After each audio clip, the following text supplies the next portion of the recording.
ìjàkadì, ijó ìbílẹ̀, ìdíje ẹwà àti bẹ́ẹ̀ bẹ́ẹ̀ lọ yóò ti máa wáyé. ọ̀sẹ̀ kẹta nínú oṣù kẹsàn-án nìdíje ẹlẹ́kùnjẹkùn yóò máa wáyé. àwọn tó bá gbégbá orókè ló pegedé fún àṣekágbá nínú oṣù kẹwàá. ẹni sọ lẹ́nu sàpò ìyàkọ́. odò tó bá gbàgbé orísun ṣetán láti parun ni. ẹ̀jẹ̀ àjọ gbárùkù tìdíje àṣà àtiṣe ilẹ̀ Yorùbá tẹlẹ́kùnjẹkùn yìí. fún ẹ̀kúnrẹ́rẹ́ àlàyé tàbí ẹ fẹ́ sonígbọ̀wọ́ tàbólùrànlọ́wọ́ ẹ lè kàn sí Mr. Olú lórí +44 73 93 15 98 82 tàbí T-Best lórí +2348 16 04 95 979. Mr. Wasiu Aina +134 7500 9472. Ajia Queen Ara +44 7946 313160. Mrs. Roslyn +1416 992 2189. aṣọ ìbílẹ̀ nìkan la yàn láàyò níbi àwọn ìdíje wọ̀nyí. ìdíje àṣà àtiṣe ilẹ̀ Yorùbá ẹlẹ́kùnjẹkùn ọdún 2023 YNFF Board of Trustees ló ní àṣà àtiṣe wa ò ní parun láéláé. ẹjẹ́ lè wá ẹjẹ́ ká lọ kọ́nà sọ̀rọ̀ sókè lọ́sẹ̀ yóò fún mi nira wa.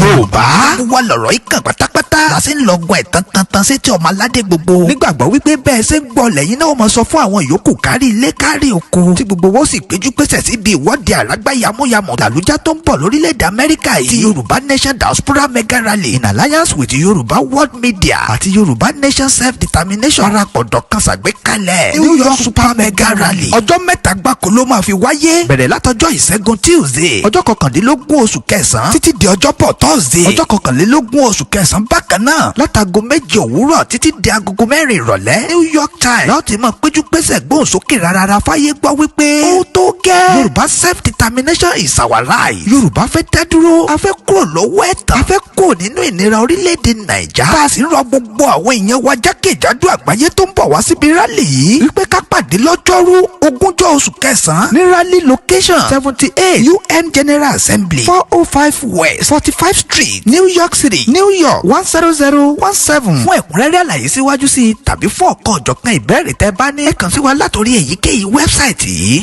www.megarally.org tàbí www.yorubaworldmedia.com ó sì lè jẹ́ www.ysdm.org. bákan náà ni ẹ lè pè tàbí kẹ́ fi àtẹ̀jíṣẹ́ sọwọ́ sí Prophet Ayọ̀délé Ológunlolúwa lórí +1 803 846 1116. Mrs. Jùmọ̀kẹ́ Ògúnlẹ́yẹ lórí +1 347 703 7819. Dr. Sabi lórí +447 440 715 542. Mr. Gani Alágbàlá lórí +1 713 875 3339. Koikimedia lórí +447 594 050 979. Ìyálóde YSDM lórí +447 442 177 677. Mr. Abiodun Ojo lórí +1 347 301 8360. ẹ má gbàgbé wípé a fẹ́ kí gbogbo ènìyàn tó bọ̀ lágbàáyé ti wà ní sẹpẹ́sẹpẹ́ ní venue lọ́jọ́ Wednesday 20 oṣù kẹsàn-án lọ́jọ́ tó jẹ́ dídé gan láti sọ fún gbogbo ayé wípé ó tó gẹ́. sọ̀rọ̀ sókè lọ́sẹ̀ yóò fún mi nira wa.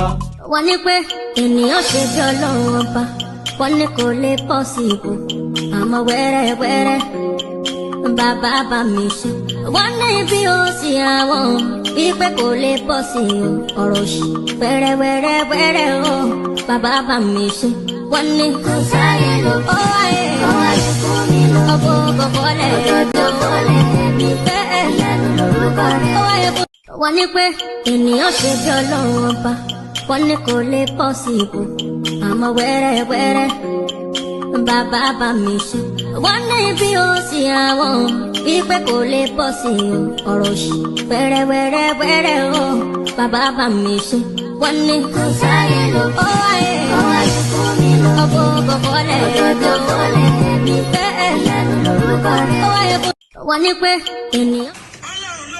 Gbogbo ẹ̀dá kan lè máa tiraka, Ọlọ́run ló ṣe gbogbo ẹ̀dá kan lè máa tiraka. Ọlọ́run ló ṣe gbogbo ẹ̀dá kan lè máa tiraka. Ọlọ́run ló ṣe gbogbo ẹ̀dá kan lè máa tiraka. Ìdílé kan ṣe dé o, ìdílé kan ṣe dé o, ààbò yìí. Ìdílé kan ṣe dé tó ló ti sùúrù yìí o. Ó ní mo jáwọ́ pé mo ní bùkátà fèrè. Tí bàbá lòdì bá parí iṣẹ́ yẹn o. Ìdílé kan ṣe dé o, ààbò yìí. Ìdílé kan ṣe dé tó ló ti sùúrù yìí o. Ó ní mo jáwọ́ pé mo ní bùkátà fèrè. Tí bàbá lòdì bá parí lè ṣẹ́ báyìí ilẹ̀ mọ̀ra tí kò ní ìbò ti dé.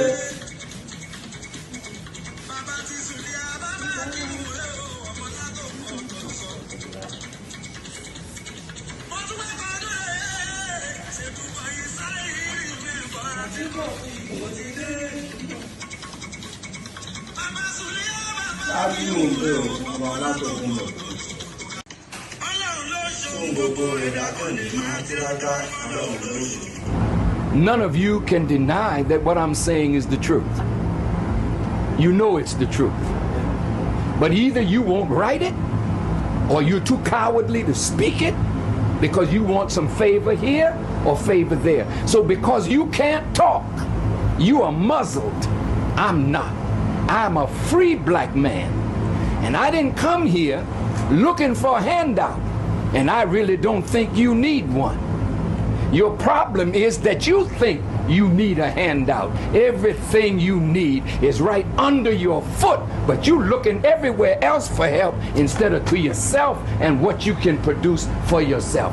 This is Africa's dilemma. You are parading yourself before the world as international beggars when you gave civilization to the world. Your problem is not America. Your problem is not Israel. Your problem is not Britain. Your problem is your disunity and your dependence on others to do for you what you could do for yourself. So I don't have to come back here anymore to help you. The help is already here. The knowledge is already here. The land is here. The sun is here. The water is here. The minerals are here. You have some of the finest minds in the world, but they're in Europe and they're in America making money while Africa suffers. Why don't we create politically stable environment and call the children of Africa back home to help build Africa? We are your children. And we will come and help. But don't expect us to come with billions of dollars when we don't have it. We're struggling in America. But you got it all right here under your foot. And you should be ashamed not to look to yourself, begging white folk to give you what you could give yourself. What I said today, which one of these countries is going to give you $20 million? America's not going to give you $20 million. You got it right here, but your disunity won't allow you to pool it. It's your fault, and you got to accept that responsibility. That is why my message is atonement, reconciliation, and responsibility. We got to stop blaming everything on somebody else and see what is our responsibility here. None of you can deny that what I'm... When this collapse comes, and it's going to come, we in the UK are going to need to have some serious reflection on mistakes that have been made, and especially our foreign policy in history. And we're going to have to rely on these nations that we've been stealing from for years to deal with us, because we need them. We're not like Russia. We're not self-sufficient. Russia has its own oil, its own food, its own... It doesn't have to import anything. It can survive without the world. We, a tiny little island, do not have that luxury. We need to import. That's why we've stolen so much shit in the history. So, what happens, do you think, in the next decade as African countries are rising and getting more powerful? And the Western countries that had them under their heel for so long, like the UK where I live, are on the way down and their economies are collapsing. What help do you think we're going to get from those countries that are becoming more powerful? How do you think that the Africans are going to look towards the English with regards to trade deals and buying their uranium off them if we need to? They're not going to look too kindly, are they? Especially if there's absolutely no apologies whatsoever. And as far as I can tell, this country doesn't apologise for jack shit. And the reason it doesn't apologise is because if it apologised for the stuff that it's done, it'd have to start giving back all of the stuff that it's stolen. I've spent hours inside the British Museum. That place is an absolute... It's a treasure trove. It's incredible. And it's nearly all nicked. And we're going to have to, in the UK, in the West, really start looking at our place in the world and really start looking as to whether we really do value the things that we say we do. I saw somebody earlier saying, you know, this is what the West do. They just play pretend. It's no wonder the West now accept a man being a woman if he just identifies as one, because we in the UK have been identifying as a nation that is on the side of law and order. A nation that values free speech as it's censoring everybody. A nation that values freedom of the press and is a shining light and a beacon for freedom of the press throughout the world, whilst it's literally torturing the best journalists the world has ever seen in its capital. We say we are these things. Our government says them all the time. The diplomats are like that. But it's just all hot air. Nothing we do as a country backs up what these people are saying the country is. Nothing. I love my country, and that's what I want my country to turn into, to be. I think it's the most patriotic thing a person can do. But when I talk about these things, people call me a Putin puppet. They've been propagandized to such a degree, they don't know their allies when they meet them. And we've got some serious apologising to do in this country to all of these nations that we have stolen from, to all of these nations whose leaders we've helped assassinate and overthrow, all of these coups that we've done around the world in countries just because we didn't like what they did. So we killed them and we overthrew them and we put in a dictator who created a secret service and was just brutal to the people in that country. We didn't care, as long as we carried on getting the oil. We're meant to be a country that cares about these things. It cares about truth and honesty and justice. This country prides itself on the UK justice system. Well, there's no greater injustice in this world right now than the imprisonment of Julian Assange, and we're the ones doing it in the UK. And to all those people in Africa, rise up.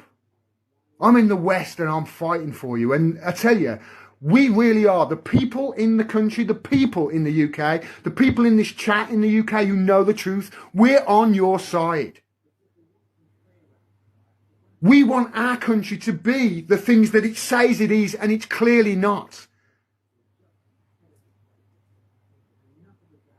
And I really do wish to see the rise of Africa in my lifetime. I would love to see it.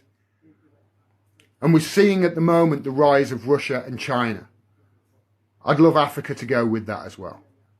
But this is not good for the West, especially if we carry on. When this collapse comes, and it's going to come, we in the UK are going to need to have some serious reflection on mistakes that have been made, and especially our foreign policy in history. And we're going to have to rely on these nations that we've been stealing from for years to deal with us, because we need them. We're not like Russia. We're not self-sufficient. Russia has its own oil, its own food, it doesn't have to import anything. It can survive without the world. We, a tiny little island, do not have that luxury. We need to import. That's why we've stolen so much shit in the history. So what happens, do you think, in the next decade as African countries are rising and getting more powerful? And the Western countries that had them under their heel for so long, like the UK where I live, are on the way down and their economies are collapsing. What help do you think we're going to get from those countries that are becoming more powerful? How do you think that the Africans are going to look towards the English with regards to trade deals and buying their uranium off them if we need to? They're not going to look too kindly, are they? Especially if there's absolutely no apologies whatsoever. And as far as I can tell, this country doesn't apologise for jack shit. And the reason it doesn't apologise is because if it apologised for the stuff that it's done, it'd have to start giving back all of the stuff that it's stolen. I've spent hours inside the British Museum. That place is an absolute... It's a treasure trove. It's incredible. And it's nearly all nicked. And we're going to have to, in the UK, in the West, really start looking at our place in the world and really start looking as to whether we really do value the things that we say we do. I saw somebody earlier saying, you know, wọ́n ní pé ènìyàn ṣe bí ọlọ́run ọba wọ́n ní kò lè possible àmọ́ wẹ́rẹ́wẹ́rẹ́ bàbá bá mi ṣe wọ́n ní bí ó sì àwọn wípé kò lè possible ọ̀rọ̀ òṣì wẹ́rẹ́wẹ́rẹ́ o bàbá bá mi ṣe wọ́n ní kò sáyé ló ó ayé fún mi lọ ọ̀bọ̀ bọ̀bọ̀lẹ̀ mi bẹ́ẹ̀ lẹ́nu lórúkọ rẹ̀ ó ayé fún. wọ́n ní pé ènìyàn ṣe bí ọlọ́run ọba wọ́n ní kò lè possible àmọ́ wẹ́rẹ́wẹ́rẹ́ bàbá bá mi.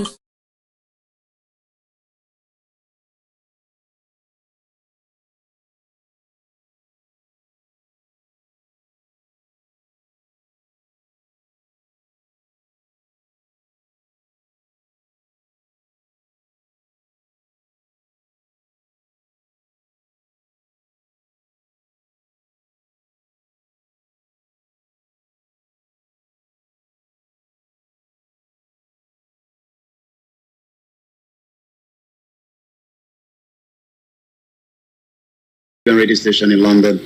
It is the end of the week, and it is now just 10 minutes past, like you said, but we will still be able to catch up, to some of the news and the information that we need to share, this Friday, the 15th day of September 2023. Yes. How are you doing? How is the family? Well, we give thanks. The family are doing very well. And I hope yours are doing great as well. Oh, yes. Everyone is doing very, very, very well. Okay. Now, let's crack on. First of all, we are a good example in Africa. Military committed to Nigeria's democracy. That's what the Nigeria Army is saying. Now, when the Nigeria Army says that, well, we know that it's the bosses who are making that statement. But how true is that, Yomi? Well, looking at the some of the latest events, in the last couple of months, from July, we saw the coup in Niger. That has not even yet been sorted out, and we saw the coup as well in Gabon. But it seems that the Nigerian military saying that, I think they are still a little bit much different by still showing the example. And what example are we talking there? The example that, they have not been able to overthrow, the government as we see. I mean, nobody wants a coup. But as we always say, the reason why there is coup is because of a lot of different factors. And those factors literally means that, until we have a democracy within that continent that respect rule of law. So this morning, the headline is, we are a good example in Africa. The military are committed to Nigerian democracy. This is literally coming from the Nigerian Armed Forces. In this regard, the Nigerian Army remains unwavering in its commitment to setting good examples for other armies to be able to emulate. Should we say that the other armies are not emulating something good, or should we say that countries like Gabon, where rule of law have not been respected, and the military decided that, for the wish of the people, we will take over?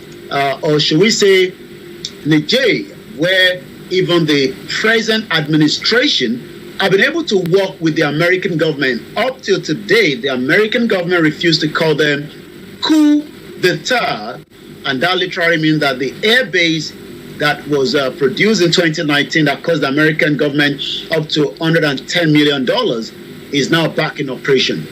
Well, it's quite an interesting one because, you know, when you have the hierarchy, the military hierarchy coming to say, you know what, we support you, that means that they are being taken properly care of. But when you look at the Nigerian military as a whole, do you think that they are being properly taken care of? I mean, just looking at them, maybe having a chat, maybe there's a military personnel that you know, we're not mentioning names, but do you think they are well catered for?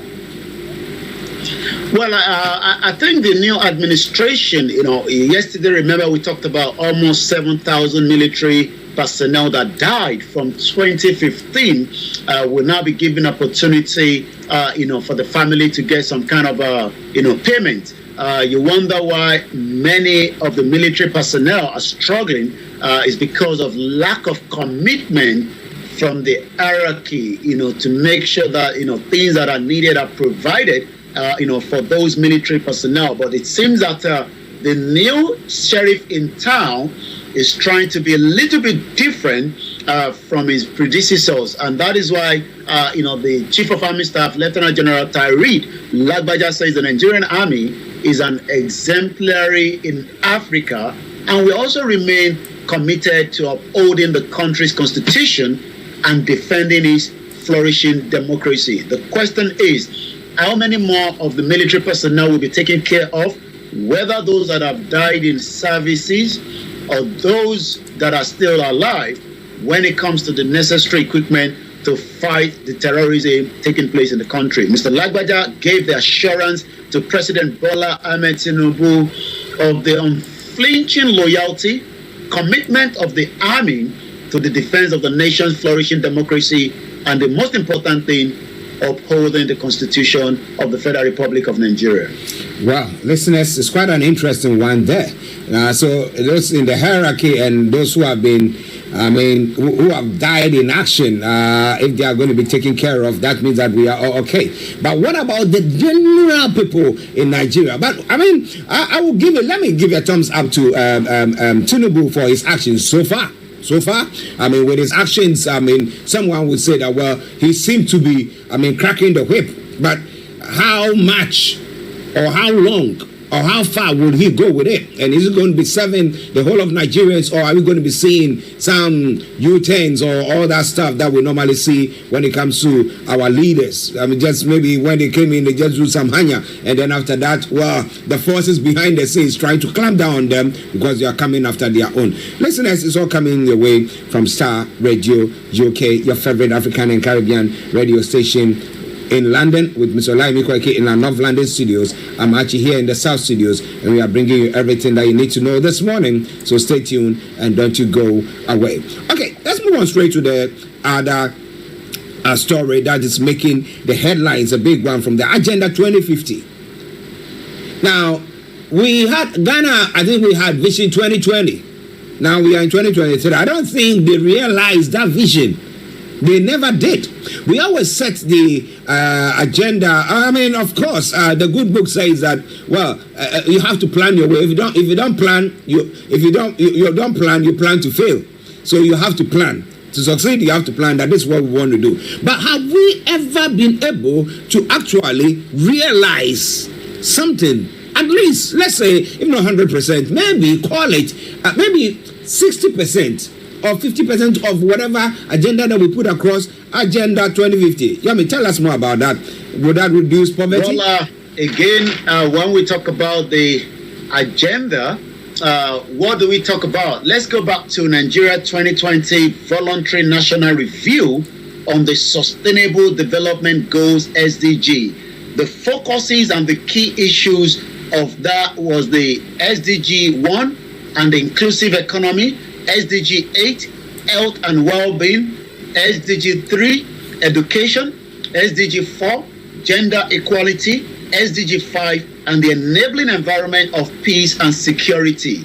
and the SDG 16 partnership. The question is, if you pick on the SDG 3, many Nigerians are still not able to have access to good healthcare and well-being.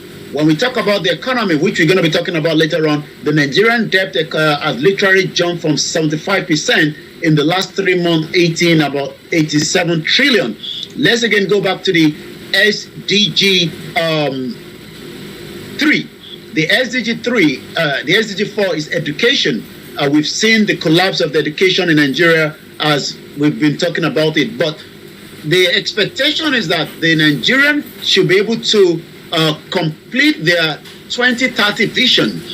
Whether that is going to happen or not, we would have to continue to monitor that. But what we can say is that, when it comes to Africa, most of them have not been really, committed to the SDG. And the part of the discussion at the United Nations General Assembly later on, this month, in the next couple of days or weeks rather, would be focused on the SDG. And will Nigeria be able to complete the SDG and allow certain things to work?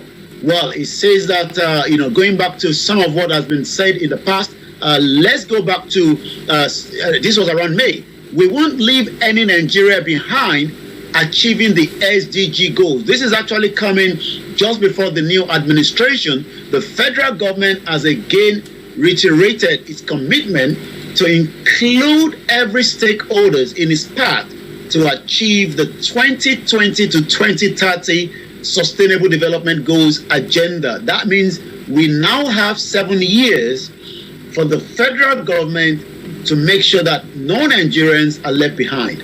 Well, no Nigerians are left behind. Will that become a reality? Or it's one of those things, just a gimmick where we all come, just say that agenda, whatever, SGD and all that. But when it comes to the pockets of individuals, they don't feel no SGD or whatever. But has Nigeria got, or because of the federal system, I want to know a bit, educate me a bit there, have they got a national agenda where we all want to be, or is the state that sets the agenda? Well, I mean, you've got to look at it from, the manifestos of each of the political parties, and that literally means that each political party set up their own agenda, and that agenda would also have to work from the Minister of Education plan to make sure that education is a top priority for as many Nigerians and those that are also the unborn Nigerians as well. But it seems that, like I said, the education sector in Nigeria has not really performed well. It has literally dropped drastically. And the reason for that is, so many things. 3 weeks ago, the 7 major tasks before the Nigeria new education minister, Tai Mama, and this is what he would have to deal with. The education minister may have to mandate all agencies under his watch, including university, polytechnics, college of education, to publish their income and expenditure at interval so as to encourage transparency in the sector. Nigerian new Minister of Education must already know his most important task and know how they will test his political leadership skills. He's a senior advocate of Nigeria, so he's well read. So at least he has an understanding of this position. He's also among the 45 ministers that was appointed some few weeks back. Mr. Mama will be assisted in the ministry by the Minister of State, Yusuf Sununu. Both men work events of the past year have laid out most of their pressing responsibility. But again, many of the academic staff union of university constantly always find itself left with strike option in dispute with the previous government. I hope that will not take place this time around. Okay, listeners, Star Radio UK, your favorite African and Caribbean radio station in London. Let's see, because if they say they are there to serve the people, we want to see it by action. That after how many years, and then we come back before we go for another election, people can boldly say that, look, I think that this was where I was as at the time that they were making that promise, and after this time, this is where I am. And that will be a testament to what the government has achieved. So if they say there has to be a total haul of the, of that particular sector, because we've seen, that sector, not progressing, for a very long time. And again, just yesterday, one of the headlines that I picked up, still on the same conversation this morning says, and I quote, "The minister canvasses total overhaul of the Nigeria's higher education system." The Minister of Education and Education, Professor Tahir Mama, has said there is a need for a total overhaul of the Nigerian higher education system to bring the country's university and other tertiary institutions to at par with others around the globe. Okay, listeners, it is Star Radio UK. It is your favorite African and Caribbean radio station in London. I was just looking at one other story whilst Yomi was going on, in line with what the military were saying, that they were supporting the president. But the Board of Trustees of the People's Democratic Party has warned that the level of poverty and anger in the country is capable of snowballing into serious crisis if not urgently addressed. Now, the board, which met in Abuja on Thursday, also rejected the judgment of the Presidential Election Petition Court, that's PEPT, which upheld the election of Bola Tinubu. Now, commending its presidential candidate Atiku Abubakar for following due process of the law, the board said it was confident that the Supreme Court has the capacity and courage to right the wrongs and whatever. Now, we know that Tinubu's ascension to the office of the presidency, the throne of the presidency, he has come out and said that, look, I stopped that. I know that it's difficult, but I beg you Nigerians to bear with me, and I can tell you that we are charting the right course in just a matter of time. But for the PDP to now say this, that means that they are saying that, look, the difficulty that is going on now, whatever Tinubu is doing, is not even scratching the surface at all.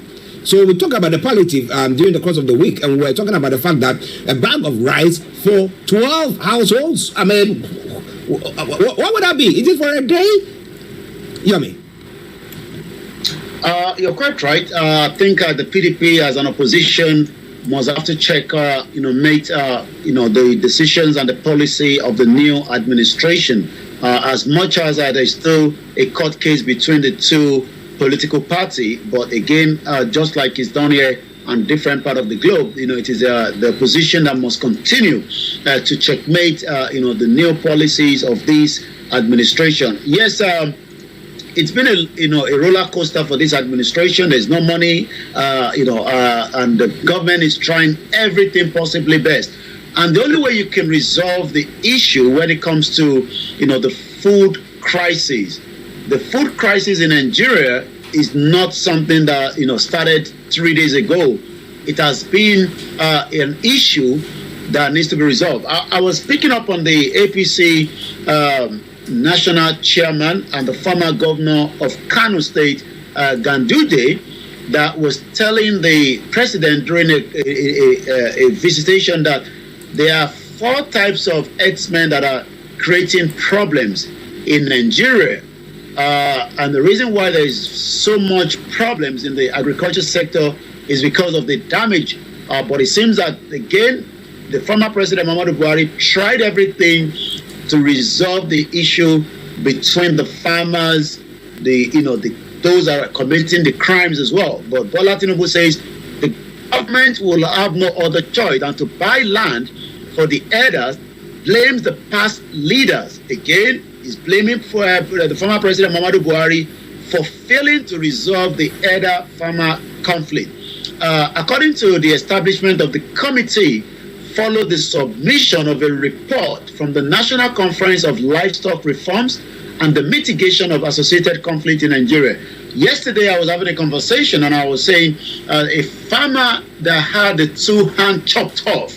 I mean, you could imagine that farmer has been left, out of the industry because of the attack that happened to him right at his farm.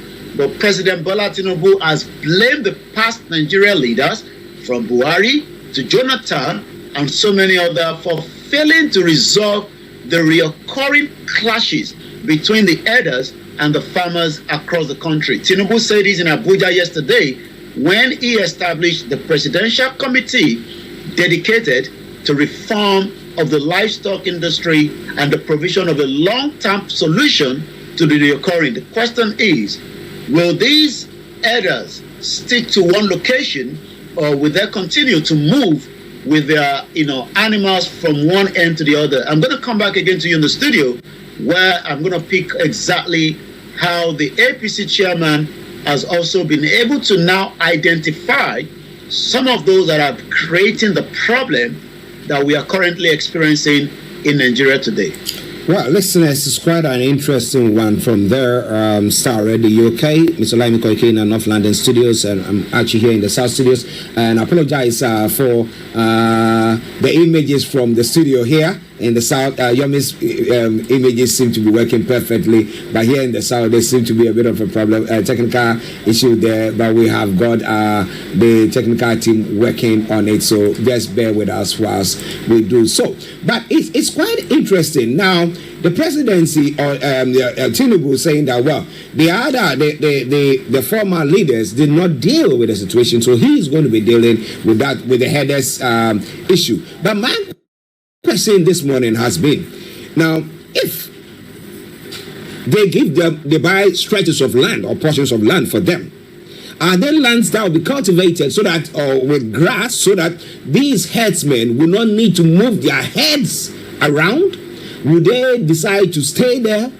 And is there going to be a corridor where if they want to, assuming they're coming from Niger, assuming they're coming from, is there going to be a corridor where they'll be going through that, throughout to wherever they are going, and not entering somebody's farm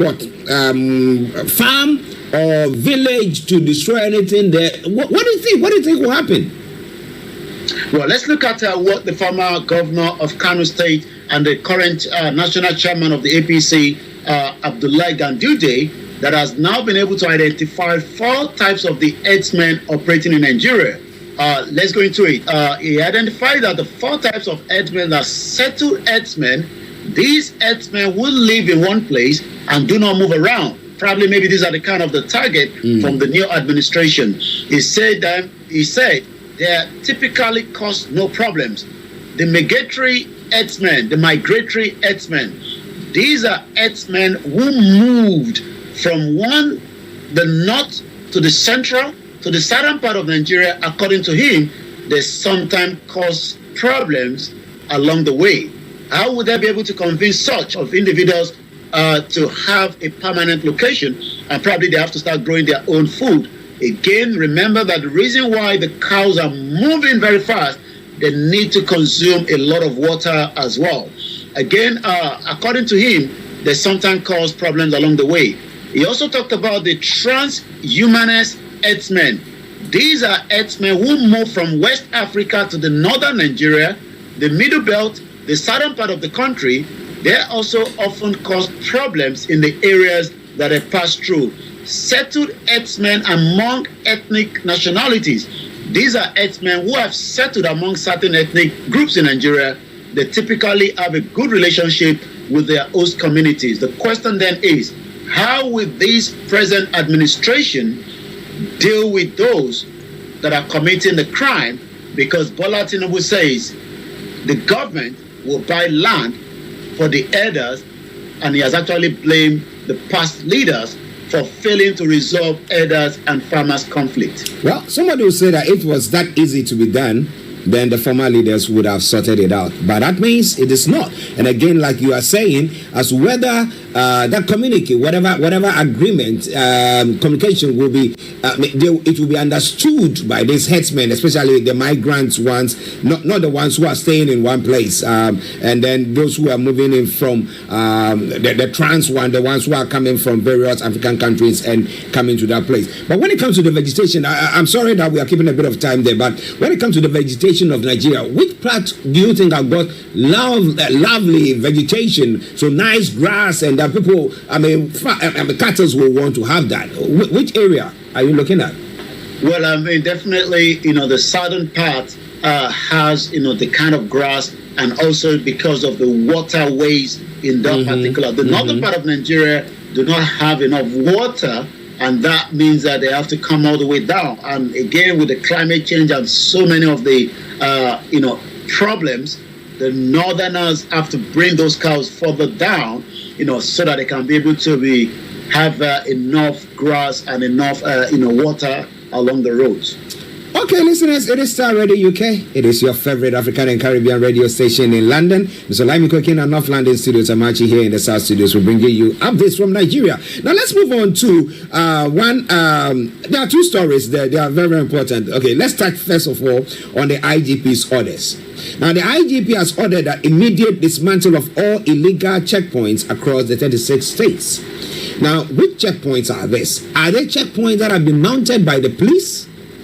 And he is saying that they should dismantle it, or is it checkpoints that when you go to the south is when they're saying that, look, there should be a stay at home, and therefore they put maybe some checkpoints there on Mondays or days that they are saying that to make sure the police what they have said. So which one is he talking about there? Well, the 36 states checkpoint must now be dismantled. That is, the news coming from the security operatives back in Nigeria.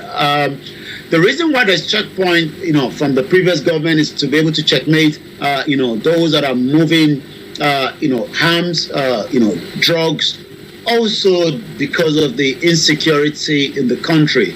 But it seems that some part of the country, like the southeast, have been marginalized when it comes to the checkpoint, and that literally have created tension as well. But it seems that the news coming out today, all those checkpoints must now, come off, so that the question is, even if these orders are given, we still know that some of these security personnel do not listen. They still create those checkpoints, whether during the nighttime when it's a little bit quiet.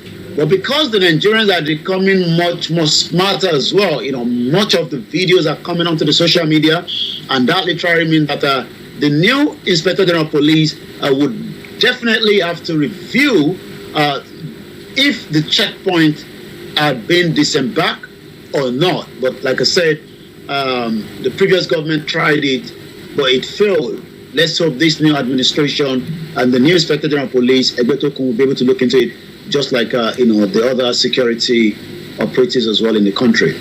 I don't think it's a wise thing, especially having a porous border, and then with a case where we have people crossing in. So if they cross and come into the country in the first place because of the porous border, and you are not being now able to be allowed to check people who are moving across the states. So let's say some people have is it Dr. Obadia who died? Is it the one who died? Yeah, who was talking at the time about the movement of arms by, is it Fulani or Boko Haram, or up and down the country and stuff like that. So if those things are not in place, how can you know who is coming in? Or is that the police will now stop a van or a car and say, hey, let's see, we suspect that you have something. But with a checkpoint, you know that these vehicles, these are the only way, these are the only routes, and then you can somewhere else, well, especially our porous borders. How are Nigerians taking that statement by the IGP? Well, again, like I said, checkpoints for reasons, we've got a porous border in the country, and those porous border have not literally helped the migration of individuals. If you look at what the APC chairman said, who are those bringing in the cows? Are they even paying tax in the first place? From then committing as many crimes and destroying lives and properties of those that they are traveling with their animals. Some of those checkpoints have been very successful, stopping illegal firearms in the country.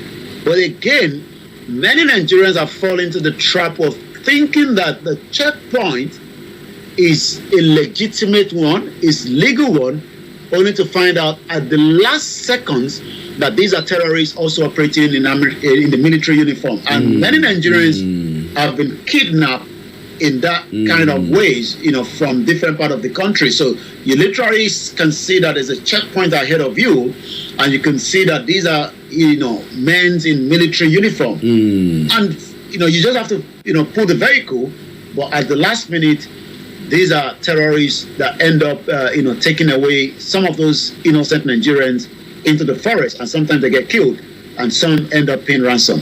Well, it's interesting.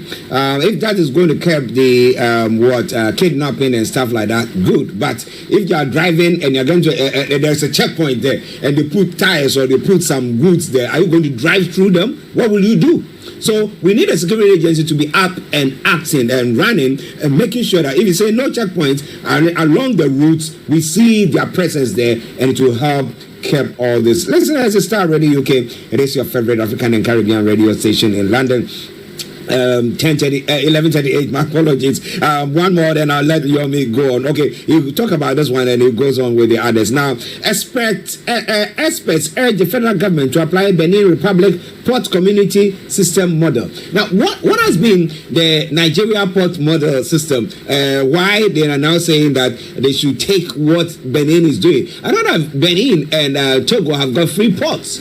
Is that what they're talking about there, or is it the way that they clear their goods and stuff like that? Yomi? Well, already some Nigerians in some part of the country are not even happy with the announcement from the government that Nigerians can now use Benin Republic, to offload their goods when there's a Warri port. The question is, why is the Warri port not, being put in place rather than the Benin Republic? So you can see that, Nigerians are asking questions, but experts have now urged the federal government to apply the Benin Republic Port Community System model. What does that mean? The experts in the Nigerian maritime sector have advised the federal government to copy the web port model of the port community system being used in the neighboring Benin Republic. Speaking at the 2023 Port Industry Town Hall meeting that took place in Lagos and was organized by the online media, the expert agreed that the web port model has proven to enhance national security, also help the improve revenue collection, promote trade at the seaport, airport, and the land border. Speaking of a manager in charge of the installation at the Web Fountain Nigeria Limited, Larry Barogun, said the port community system has achieved seamless interactions between systems used by the port authority, the custom, the terminal operators from data exchange, and the most important, the logistic billing and payment. I've been able to send goods to Nigeria in the past, and I had the opportunity to be on the ground, trying to clear the same goods. The problem and the issues from the port can be a little bit stressful as compared to sending the goods itself from where you are, and sometimes you don't even know the exact amount you're paying when your container arrives in Nigeria. So literally, you could be charged, exorbitant away from the money that will be going into the federal government coffer. But the question is, with the new administration in place and the bottleneck that is there in Apapa, maybe now that we are trying to send the goods and bring it through Benin Republic, the question also is, what happened to the remaining ports? Why are they not put in operation? Or is it going to cost the government money that they don't have, and they will have to get the investors in? When Benin Republic port is already in operation, we might as well just have a cordial relationship with them. Balogun also went to say that all port processed under the web port regime enjoy speedy processing, which I never got when I took my goods to Nigeria, some few years back. From electronic manifest declaration through electronic payment of all duties and fees. There are too many IGBOHO at the Apapa port today, and sometimes you might even be paying someone that has nothing to do as a government official. Well, it's not only peculiar to Nigeria. It's the same thing when it comes to Ghana. So you have some people bringing their goods through Lome, then Togo ports there.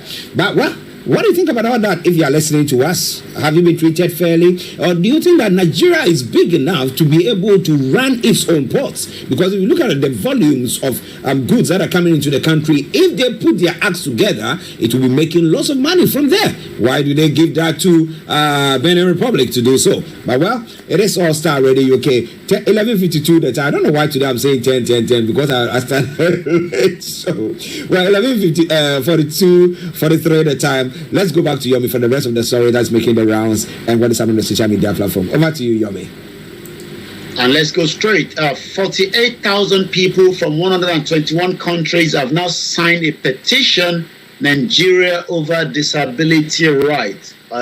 People with disabilities are being hit hardest by the lack of progress on poverty, inequality, according to Mr. Issa Yaku. The promise to leave no one behind is in a peril.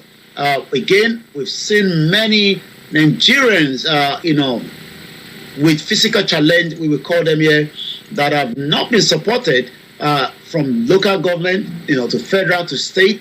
And the question now is, what impact will these petitions make as it has now been done? The federal government has now received the petition with 48,063 signatures from 121 countries calling for action to protect people with disability rights.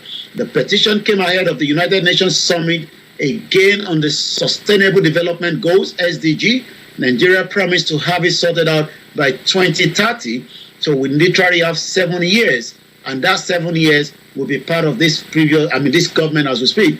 Joe Tabo, the spokeswoman for Sight Saver Nigeria, disclosed this in a statement Friday after the handover of the petition to the current Minister of Humanitarian Affairs, Betty Edu. According to the statement that the government received this petition, the petition that was handed again to Dr. Betty Edu, the Minister for Humanitarian Affairs and Poverty Elevation.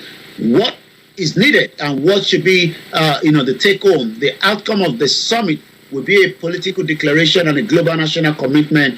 But Sunday, Isiaku's Sight Saver Country Director stated that as the world arrives at the halfway point of the 2030, remember that we are still just 7 years before the SDG goals. And remember we talked about no Nigerians will be left behind.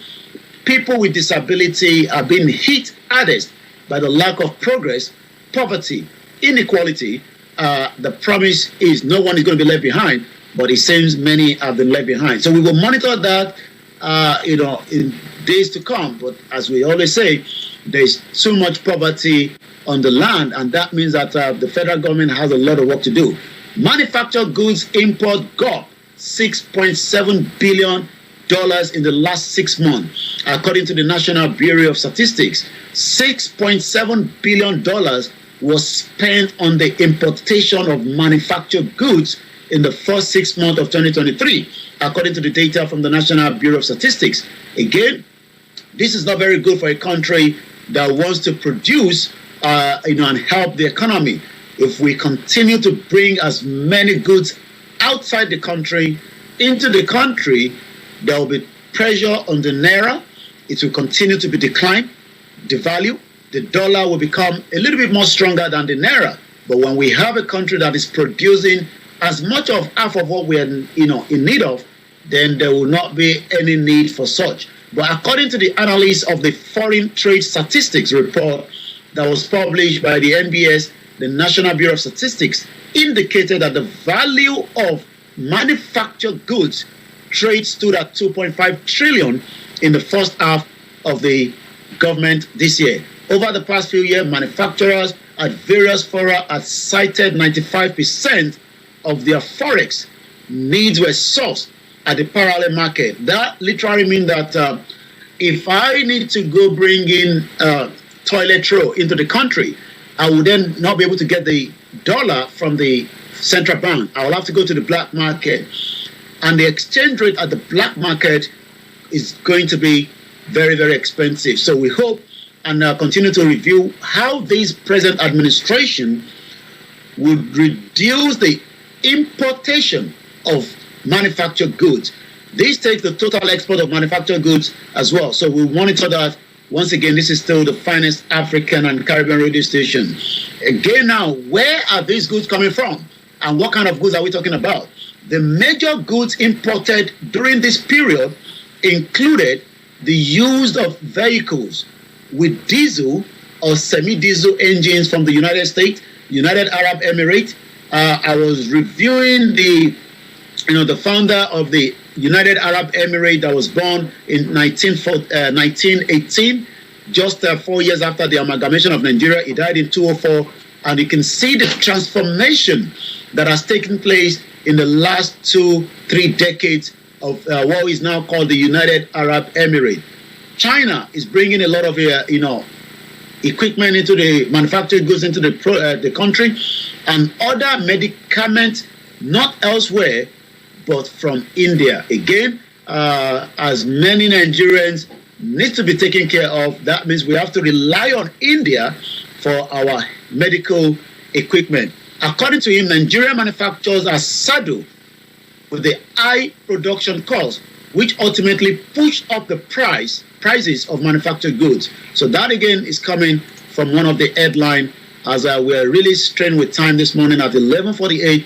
Once again, it is still the finest African and Caribbean radio station in London. We take one more from the business, then we move straight to the social media. Adeniyi, revolution at the Nigerian custom. This is coming from the acting controller general of the Nigerian Customs Service, Adewale Adeniyi. Strong command of the custom regulations, laws and procedures, as well as the availability of navigate and adapt to changing policy, has played a major role in its transformation of services. On the 8th of July this year, President Bola Tinubu approved the appointment of Bashir Adewale Adeniyi as the acting controller of the General Custom. Adeniyi appointment was seen as a major move by the president to make the ports and the custom to be part of the income into the country. For the readers who don't know, Adeniyi possesses over 30 years experience in the custom administration, but we will wait and see what is going to be the outcome of that particular area. We will not allow proprietors to exploit parent.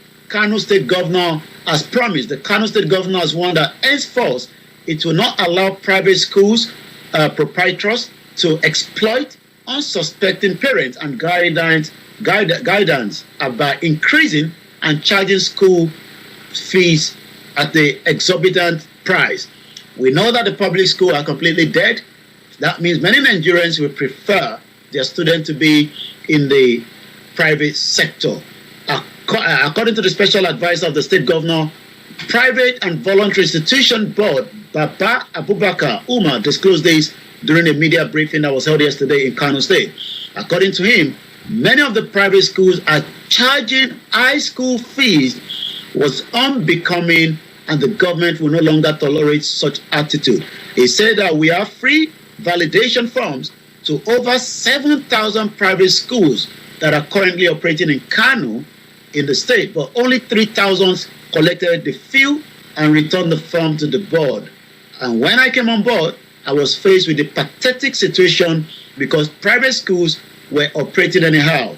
They were exploring parents through increased exorbitant charges at will, despite the current economic situation the country is facing. So, what a good move from the state governor there in Kano State. Now, let's come back now to some of what is being talked about on the social media. The death of Mohbad is still one of the most discussed, on the social media. Remember that he died, some few days ago. I've listened to the PRO of the Lagos State Police. He has been buried, but it seems that they might have to bring him back up so that more medical check can be done while what led to the death of these young artists as well. Again this morning, another sad news has filtered out. Another Yoruba actor wife died. We pray for mercy and as many of those that are going through a lot in the country, this morning. Once again, the Nollywood actor Lekan Olatunji lost his wife. He's an actor, a producer, a screenwriter, has lost his wife, Ifedolapo Olatunji, to the cold hands of death. Again, yesterday, there was another actress that died. We'll try and get the name out yet. Cindy Amadi has passed on, and we pray again for the family of those close to her. She's also a Nollywood actress. Now let's look at what is trending on the X page this morning. It seems that as much of the death of Mohbad is still a talk, because it seems that there was some kind of bully around his death. So it seems that the police will have to look into that. Banned Malian music is trending. Remember that it was labeled to Malian until there was some kind of dispute and he decided to form his own. Biafra land is trending. The Naira is actually trending. And as we say all the time, the Naira is the only currency used in Nigeria. As much as you might think the dollar is needed, that will only be for those that needs to bring the goods in, like we said earlier. And let's see what people are saying when it comes to the Naira this morning. According to 99% of press, I gave you and your co-scammer 2 weeks grace period to pay back the 705 million Naira you guys scammed that company that paid you for the AGO supply. But with this tweet of yours, that grace has been cancelled. So it seems that there's some kind of a problem going on, that sometimes people drag each other to the social media. And this individual said, let me address some recent accusation and harmful allegation that have been circulated about me. I want to make it crystal clear that these claims are absolutely false and baseless. Those who know me understand my values and character. So it seems that is being addressed to the governorship candidate of the Social Democratic Party of Kogi State that has been dragged for 702 million Naira. So again, the Naira is trending. And again, as at this morning, it is still about 900 Naira to $1, while it is 1,165 to the Naira. Star Radio UK, I'll come back again to you in the studio, Mr. Archie, as we wind down the weekend. But next week, it's going to be another one ahead. Well, listeners, let me say thank you very much to Mr. Olamileka, and to every one of you who have tuned in this morning listening to us, and we apologize for that. Okay, I think I know why more the Naira is trending. Remember that Naira Mali is also linked to that word. Okay. So Naira Mali, that was declared wanted in UK. Yeah. For crimes ranging from robbery to sexual. So it seems that the reason why the Naira is also trending is linking to Naira Mali, the artist that had the label with the death of Mohbad, and that is still dragging on the social media as of this morning. Well, if it was an abuse that caused the death of Mohbad, we hope that the security agencies do their diligence, and then the family can get the redress that they need. But listen, Star Radio, Pastor Emmanuel Chidi, thank you very much for joining in as well, and as many of you who have tuned in this morning to listen to us. Our money man, let me say massive good morning to you as well. Okay, Yomi, before you go. Well, we say let's stick to the platform. Next week, we'll be back again. Remember, we have a lot of programs that run during the weekend. And like the grandmother Comfort Adele says, where are the private schools, not the ones who started the increase? Please, I mean the public school. He says that were they not the public school that started it in the first place? David Adegoke says, thanks for the program, and I'll be back on Monday morning. May Nigeria not happen to us, as we come back to you on Monday morning for the program on this update from Nigeria. Okay, Yomi, let me say thank you very much.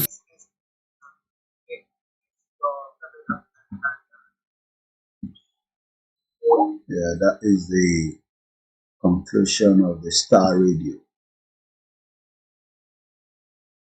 Happy Friday, everyone. It's Friday and dear. Wala TikTok is for you. Every time it keeps coming up with some kind of, All right, let's bring this back to my screen here. Impediment to Yoruba development is the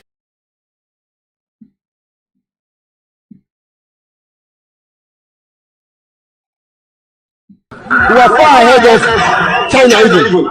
We had television before France. We had radio before South Africa. Now look at where we are today. I think it's a shame that even any Yoruba man can be talking about restructuring at this point in time. What are we restructuring? This country that is already shot to pieces? I don't think that's what we want. But they are always talking about giving Nigeria a chance. The patience of Yoruba with Nigeria has come to an end. Impediment. If you don't allow we Biafrans to go, that zoological republic called Nigeria will be a worse place than Somalia. And today it is happening. And if you have not applied for your Somalian visa, please try and do so. Should I say Somali visa? Try and do so as quickly as possible, because the zoo is on the path of destruction. And there is nothing man can do to reverse it. Mark today's date and what I'm telling you. Nigeria will be destroyed beyond human comprehension. Okay, títí dé Miami Aziz. Okay, gbogbo ọmọ Yorùbá pátápátá lẹ́ẹ̀kan sí ní àbúrò yìí náà ni. Èmi ọmọ yín koikimedia, bringing the world closer to your doorsteps. Happy Friday. Shout out to you, Aziz. One love all the way from here.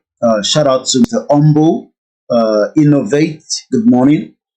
Good morning, Ayomi Kundamiju, my brother. Shout out to you. How you doing? Danielo Yede, good morning. Mukibu Bualen Konsi. And welcome back again to our Friday edition of the program. Yoruba Nation is a solution, whether they agree or not.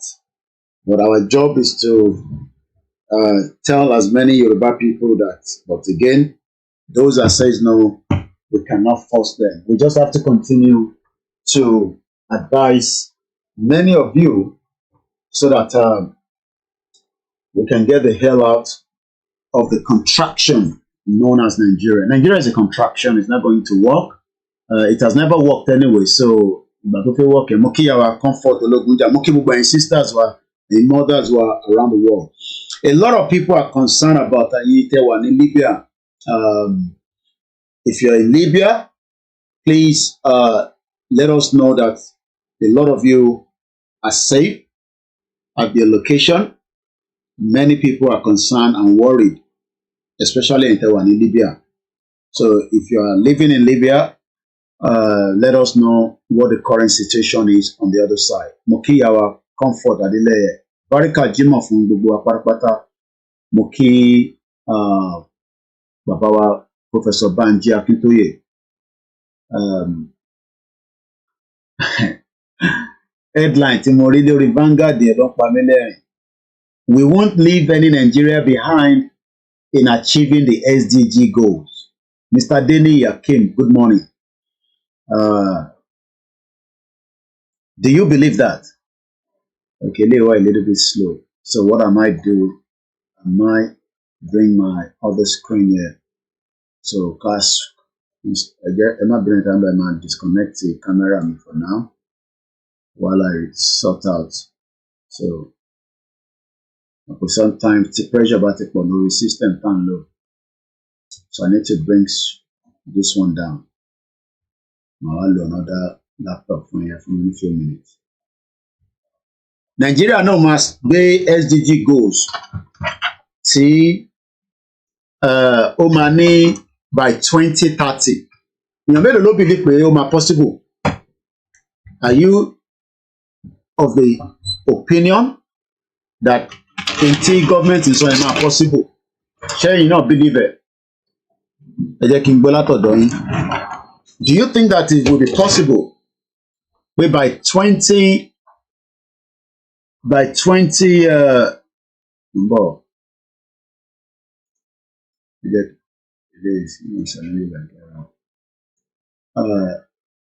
we won't leave anyone behind. We won't leave any Nigerian behind.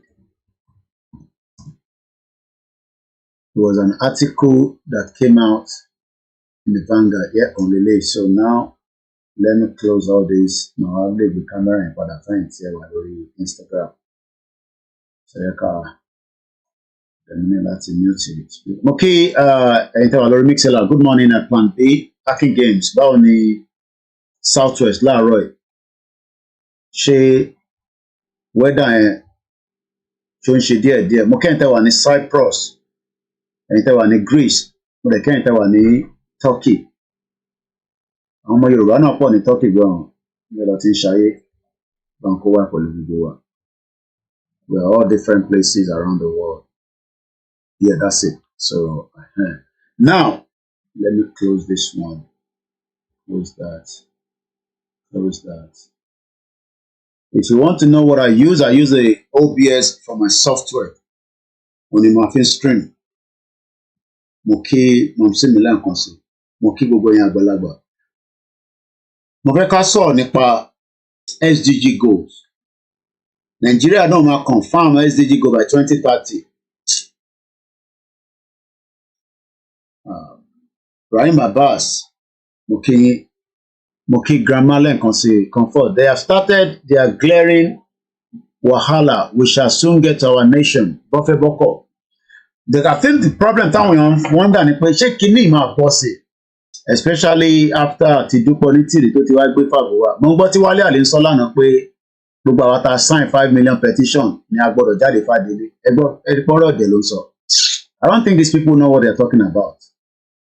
Ó ní gbogbo ẹ̀yin tẹ́ sign 5 million petition ẹ gbọ́dọ̀ jáde fàdélé o. I imagine. Just stupid people. Àwọn ọmọ bí nǹkan ṣe ń work, so mo kí Alhaji Bashiru, mo kí gbogbo ẹ̀yin tí ẹ wà lórí ètò. Now ẹ wo headline yìí tí Nàìjíríà sọ. This was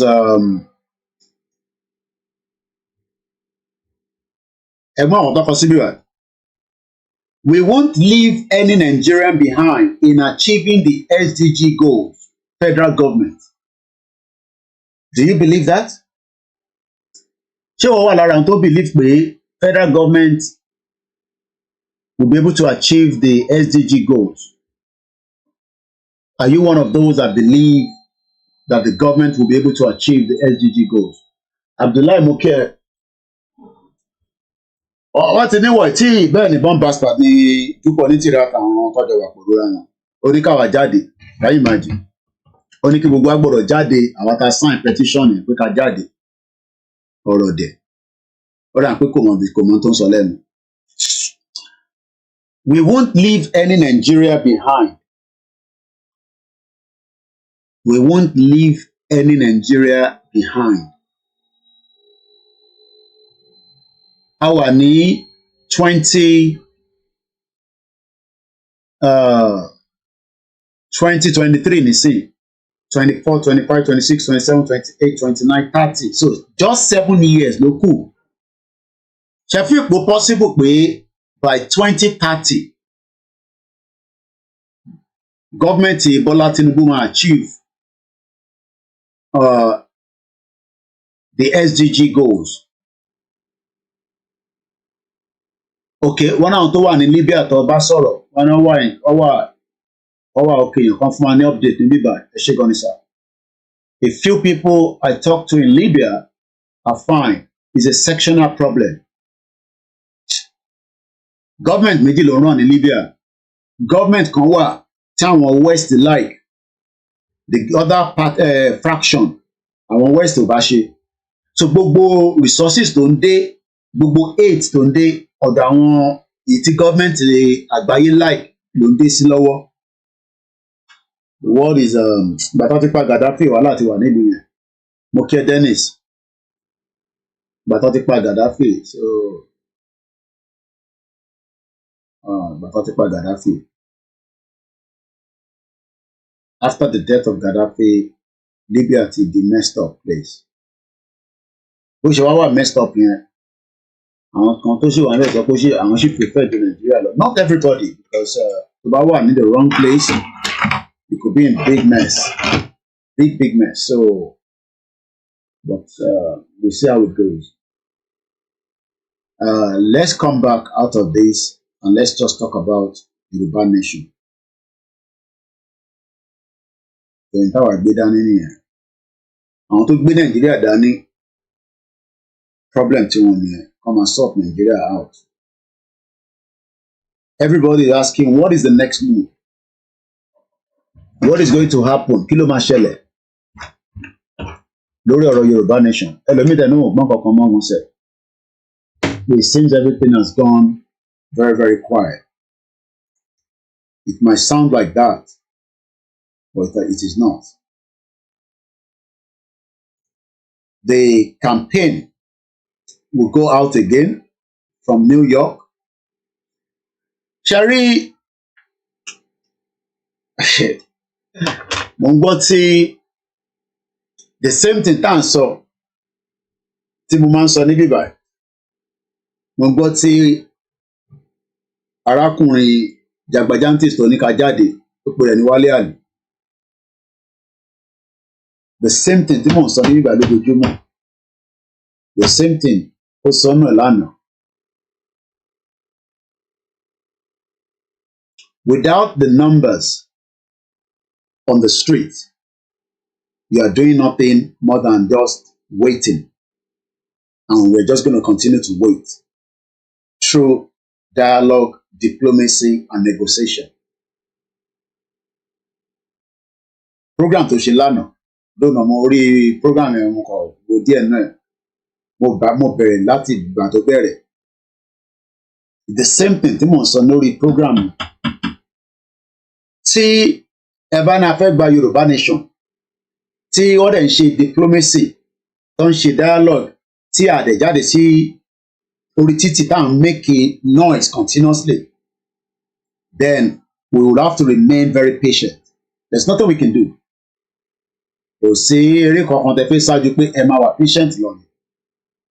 And that's exactly what he was saying yesterday. And I've said the same thing, for the last 3 years. Àwọn wá sọ nísìnyí pé àwọn nídìí káwọn èèyàn jáde kó wá defend the 5 million petition. Àwọn ló máa jáde. Ta ló máa gbé wọn jáde? Ọ̀nà olófin gbà jáde. So the only thing we can continue to do is just continue the awareness. So táwọn èèyàn bá ń bí pé níbo ni Yorùbá nation dé, ẹ sọ fún wọn pé it's just still an awareness and campaign. Since tí a sọ pé àìtí ìfi jáde padà sórí títì, so there's nothing we can do than negotiation. Kódà ó sọ débi pé wọ́n máa jókòó pẹ̀lú Bọ́lá Tinubu láti jọ sign a policy paperwork if by the time the country is going to fall apart. UK lọ kúrò lára European Union ní 2016 títí di wákàtí wọ́n sì ń jókòó wọ́n sì ń sort out so many things surrounding them. The only option tó lè jẹ́ kó yá òun ni ká dá gbogbo ẹ̀rù. That's the only option tó lè jẹ́ kó yá. The only option pé Yorùbá nation yóò agbédání yóò in tó lè jẹ́ kó yá lénìí oríkè gbogbo ẹ̀ kó dàrú. But nígbà tá a dẹ̀ sọ pé àfẹ́ lọ ní that route, we have to be patient, very, very patient, extremely patient. Torí pé ọmọlúàbí ni wá. Àwọn ọmọlúàbí ò dẹ̀ ń jà. So dábàá láwọn tó ní question, I will take some of your question. Mo kí ẹ Juliet Tosin. If you have question, throw your question into the comment section and I'll pick them up. And I'll respond to them. Then be iPad, me working on my monitor, the rest of the platform. We couldn't go live on the koikimedia orí page là ń lọ bá lè lọ lórí account. A ṣì ní bí 14 days strike lórí ẹ̀. So ìyẹn ara ṣe máa ń lọ upload video wá sí lórí tá bá ti ṣe tán. But at least we're live on koikimedia page and koikimedia page. Àdẹ̀wà lórí YouTube. Ìyẹn mo ṣe lo backup channel wa torí mo mọ̀ pé màá fi sọ̀rọ̀ díẹ̀ tí bá ṣe tán. Ẹ mọ̀ pé mo ti ní kẹ́ lọ sórí backup channel wa. Kí ló dé tẹ́ ẹ bá wa lọ sórí backup channel wa? Ṣé ń bá wa jà ni? Gbogbo ilẹ̀ ń wo fídíò wa lójoojúmọ́. A dẹ̀ ní kẹ́ bá wa lọ sórí backup channel. Mo kí Pastor Mo ẹ máa káàárọ̀ mọ̀. I have never seen a nation where people do not protest and yet they get their independence. Ẹ ṣé gan ni mà. Ẹ̀yin tẹ́ bá ní question lórí TikTok, put questions down. I want to take as many of your questions today. Those people need to be arrested. For we start the rally back in kò dispute Wálé Àdé ò dispute ó ní àwa la bẹ̀rẹ̀ rally ó ní ẹbí tó wá gbé dé yẹn ẹlòmíràn tó wá gbé láti bẹ̀ ìyẹn Dúpọ̀ Onítìrì. Very confused people. Wálé Àdé is a confused man kò mọ tó ń sọ lẹ́nu ìní mo sọ bẹ́ẹ̀ ọmọ pé wọn lè dárúkọ mi ọmọ pé wọn sọ̀rọ̀ lánàá òun reference mi bí ẹ̀dá ò lè dárúkọ mi náà èmi dárúkọ lórí bíbá ìbí London ló wà ìbí bolo náà wà àbọ̀rọ̀ mi ò yẹ yín nísìn. So distraction tó gbé wá yẹn ó ti ní impact sórí nǹkan tá a gbé dání. Mo kí Prince ẹ̀jẹ̀ wọ glasses kì í máa strain ojú mi doctor ti ní má máa strain ojú ọ̀ ń jókòó sórí computer too much. Mo kí Grandma Princess Adébímpé Awóníyì wọ́n ní there will be no Nigeria by 2030 láṣẹ Èdùmàrè. Àwọn Biafra they are really making headway nítorí pé àwọn mọ̀ pé tí gbogbo ẹ̀ bá scatter. Mo rí Simon Ekpa àwọn European Union dá lóhùn ẹ jẹ́ kí n lọ gbé kíní ẹ̀ jáde fún àkárí. Kí ló dẹ̀ sọ ni pé ẹjọ́ tó gbé wá bá wọn ló wà mo lọ wo mí nínú òyìnbó yẹn wọn ló wà indemnifiable àbí kíní kan àjọ máa wò nísìn ẹ jẹ́ lọ sórí page Simon Ekpa. In tó bá fẹ́ pé a fẹ́ Yorùbá nation pé kó wáyé ní kíákíá gbogbo ẹ gbọ́dọ̀ dàrú ni fact ẹ gbọ́ lẹ́nu mi yẹn. Ayọ̀mí Kúndámíjù ní the criminals ruling Nigeria already figure out how to fool Nigerians. Just give them something to talk about while the money and the wealth is moving out of the country. Instead, mo tún sọ lẹ́ẹ̀kan sí bàbá wa World God Rich TV wọ́n ní I believe Yoruba nation will happen, it's just a matter of time. Bẹ́ẹ̀ni, it's a matter of time. So time yẹn bẹ́ẹ̀ ni ìyá mi grandma comfort anita bá lọ́gbọ́n tí Wálé Àdé sọ lánàá mo kàn rẹ́rìn ni pé máa ti mo kàn lè máa play video ẹ̀ ní but tẹ bá lọ́gbọ́n tó sọ ní beginning of the program ẹ kó sọ pé ìjìnlẹ̀ yẹn náà tún jáde ń sọ jágbajàgba nípa injection kan ẹ̀yin tẹ́lẹ̀ ti gba country kí ni kàn yín pẹ̀lú injection èèyàn kan dẹ̀ ń correct ẹ̀ nínú comment section tí mo kà láàárọ̀ ẹ̀ pé injection yẹn wọ́n fún ọ náà lamẹ́ríkà injection fún caviar kinní kan. And people yẹn ti wà too gullible. I don't think that mo kẹ́ Gani Olóyèdè or really mọ bí nǹkan ṣe ń work. You know, wàá wá máa ní àwọn sọ pé báwo ni wọ́n ṣe ń make country báwo ló ṣe ń gba country. Ẹ jẹ́ kí n fi tí Simon Ekpa outcome tó bá bọ̀ látọ̀dọ̀ àwọn lẹ́tà tó kọ sí European Union. Ó ní purpose tóun ṣe kọ́ lásán ni pé it's just for awareness reason alone. Òun máa kó wọ̀lé ṣe kankan. Ẹ jẹ́ ká lọ gbọ́ nǹkan tó sọ. Lẹ́tà yẹn wọ́n ṣẹ̀ send ẹ̀ sí mi wọ́n ti reply ẹ̀ lára àwọn military wọn lélẹ̀ on the ground. Ẹ jẹ́ kájọ ká kíní tí wọ́n fi ránṣẹ́ sí Simon Ekpa padà. Petition number 0521/2023. Ok, ṣé mo fẹ́ ṣó clear dáadáa ṣá lórí screen? Ó clear, ó wà okay. Àtẹ̀yìn tó bá ń wo TV, èmi náà ní big screen kan lẹ́gbẹ̀ẹ́ mi bíbá. More than a small one, so clear. Gani Olóyèdè, the fastest way to our Nigeria nation called Yoruba nation is to follow expressway M1. Àwọn èèyàn fẹ́ yẹn wọ́n ní ká má lọ tẹ́ wọn. Lórí tí mo lè expand kìíní. Ọ̀rẹ́ mo lè ṣe láti ìlú okay, let's do something. Mo lè increase front yẹn. Yeah. Now, petition status not admissible. Not admissible. Wọn òyìnbó ìtìpá àwọn òyìnbó ńláńlá inú láìkẹ wọn lọ wo mí ní not admissible kí ló mean ẹ rí pé Google gbé jáde torí mo ti search fún tẹ́lẹ̀ kí ló ń pè ní not admissible. It is something inadmissible. It is not allowed or permitted usually because it is seen to be irrelevant. So request táwọn Biafra gbé lọ bá petition tó gbé lọ bá àwọn European Union. No, not European Union. I take that back. European Parliament. Wọ́n ní kò wà relevant. mo kí bàbá wa Ọláwọrẹ Afọlábífẹ́mi ẹ káàbọ̀ sà. Ẹ tó bá ní question ẹ fi sínú comment section máa pick it and I will go through it and we will talk about it.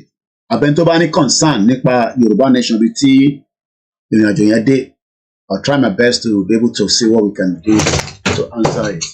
All right, what I have to do, ẹ má bínú ìtàwọn àmì ìwé láti change it because eléyìí ló máa lè bá mi hold the iPad. Fẹ́ kó start upright. Ẹ má bínú ìyẹn o. Our journalist oríṣiríṣi gadget. So, but I can change the phone yẹn gan ni. Ẹ má ẹ dáwà lórí Ọláyẹmí Kóìkì because a lè fi gba call. Mo máa stop yẹn, mo máa start another one. Ẹ má bínú, mo ní láti stop yẹn, màá wá start another one. So that in case tí bá rẹ̀ tó fẹ́ pè wọlé, màá lè gba call. So gbogbo iná lẹ mọ studio number àwọn lọ́wọ́ rẹ̀ kẹ́. Ṣé ẹ ká stop ilé ká start mi? Ẹ má bínú yẹn wa. Sorry about that. So that ká lè fi gba call. Number studio wa ni +44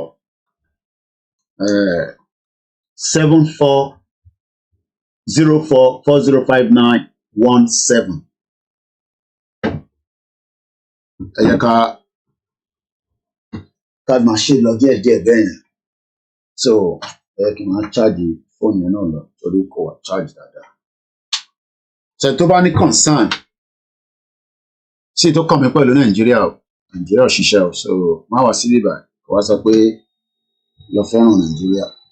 Àti try Nàìjíríà, tí wọ́n bá try Nàìjíríà at least èmi náà ọmọ 40+ ní mí. So ibi tí mo try Nàìjíríà dé, mo gbọ́dọ̀ tó máa polongo Nàìjíríà fún yín. Àwọn kan ní right láti polongo Nàìjíríà fún yín o, ẹ dẹ̀ ní right láti accept ẹ̀. So kò dẹ̀ sẹ́ni tó máa dìyín mú. Wàá wọn polongo Nàìjíríà lórí platform wa sí tọ́kàn pẹ̀lú Nàìjíríà. Àgbákò ṣaṣọ ló mọ ní Nàìjíríà. Ìlú tó ti bà ayé jẹ́ ni. Kò dẹ̀ ready láti tún ayé ṣe bó ṣe wà yẹn. So tó bá ní o believe in Nigeria, right ẹni, a lè gbà kúrò lọ́wọ́ ẹ̀. So now, nígbà tí mo lọ wo meaning in tí wọ́n fi dá Simon Ekpa lóhùn padà, àwọn European Parliament, àwọn ló ń pè ní European Parliament, tó bá mọ̀ mo ti fẹ́ ṣàlàyé fún ẹ. European Parliament is the one of the legislative bodies of the European Union. Àwọn náà dàbí African Union. Pastor Mo sọ pé to them it will not be relevant. Evil people. Oh. Wọ́n sọ fún yín pé àwọn òyìnbó tẹ̀ ń rí àwọn European Parliament yìí, wọ́n sọ fún Simon Ekpa pé petition tó gbé wá lórí ti Nàìjíríà yẹn forget it. Wọ́n ní ó wà wọ́n wà not admissible. Not admissible. So not admissible yẹn èmi tí wàá bá yín gbé lọ sí kí ni meaning ẹ̀, kí là ń pè ní not admissible. Wọ́n ní kò wà permitted. Wọ́n ní kò wà allowed. Àbọ̀rọ̀ mọ̀ yẹn nísìn. What does no admissible mean? Unable to be accepted. So wọ́n náà wọ́n lè accept the request, the petition Simon Ekpa. So kí ni petition yẹn wà fún? Kí ni Simon Ekpa ń petition fún? Ó ń petition Nigeria sábẹ́ European Union. No, mo ṣe ń sọ pé European Union báyìí. A European Parliament is a governmental body. Àwọn náà dàbí African Union. Wọ́n dàbí ECOWAS. So that in case tó bá ní understanding nǹkan tó mean. Juliet Osini, we won't use ọmọlúwàbí collect Yoruba nation from a country like Nigeria, a monster government. We must be joking. Grandma Pastor Mo sọ pé àgbákò ní Nigeria o, even FOLAYEMI is now saying the truth. So, àwọn wo ni members abẹ́ European Parliament yìí? Òun ni Latvia. Ẹ mọ̀ pé mo ní mo fẹ́ ṣe program Latvia, màá àdẹ̀mọ́ program tèmi lénìí. Ẹ jẹ́ ká lọ wo Latvia. So Latvia àti Wales wọ́n sọ pé wọ́n play ní ìjọ òní ní on the 11th ìyẹn ọ̀sẹ̀ yìí beginning of the week. Wales ló gba ife, wọ́n win by 2-0. Nígbà tí mo wá rí mo ní mo ṣe ń padà bọ̀ lọ́dọ̀ Simon Ekpa, mo fẹ́ kí ẹ̀mí yín kókó wà lára Latvia. So listen tá ti mọ̀ pé ìlú kan wà tó ń pè ní Latvia. Ṣé mọ̀ pé Latvia yẹn ó wà lára àwọn tó ń pàṣẹ fáwa nísìn through Simon Ekpa pé nítorí gbé wá yẹn ìtú ẹ̀dànù kò sí nǹkan tó jẹ́ bẹ́ẹ̀.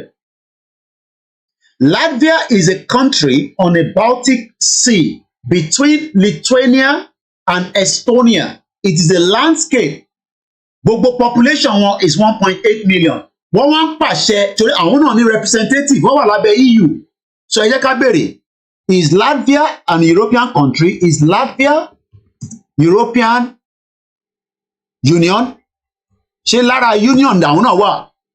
Latvia tó jẹ́ ìlú 2 million farabalẹ̀ kó máa gbọ́n nǹkan tá à ń sọ ó dá mọ̀ ní bó ebúlé nì. Lórí àpò tí bá ń bóyìn yẹn máa ń bínú gan. Mo kí bàbá mi ẹ̀gbọ́n mi dáadáa, bàbá dáadáa. Mo international. Mo sọ pé mi ni journalist ní international one. So that in tó bá wá yé ìwọ náà, ìwọ béèrè. Máa kọ̀ wá sí bíbá kó wá bú mi. Béèrè pé Koiki, ìtẹ̀fẹ́ gbà yẹn ọ̀nà ó lẹ fẹ́ fi gbà tó ní dìjà. Báwo lẹ ṣe fẹ́ ṣe? A máa kárí gbogbo àwa along. Àtàwọn tó ń ṣe APC lọ́wọ́ nísìn àtàwọn tó ń ṣe PDP. Now, ṣe rántí pé à ń bá ọ̀rọ̀ bọ̀ látọ̀dọ̀ Simon Ekpa ni pé petition tó gbé lọ. Wọ́n sọ pé petition yẹn is on behalf of the Association of Biafra Republic Government in Exile on the amalgamation of agreement. Petitioner Simon Ekpa, creation May ló gbé lọ. Number of supporters. Petition summary. The petition was declared inadmissible by the Committee on Petition on 27th of June 2023. Wọ́n tẹ̀ jẹ́ kó pẹ́ńlẹ̀ rárá. On the 27th ni wọ́n ti make a decision lórí petition tí Simon Ekpa gbé lọ. Mo kí ẹlẹ́ǹkan sí gbogbo ẹni tẹ́ wà ní UAE.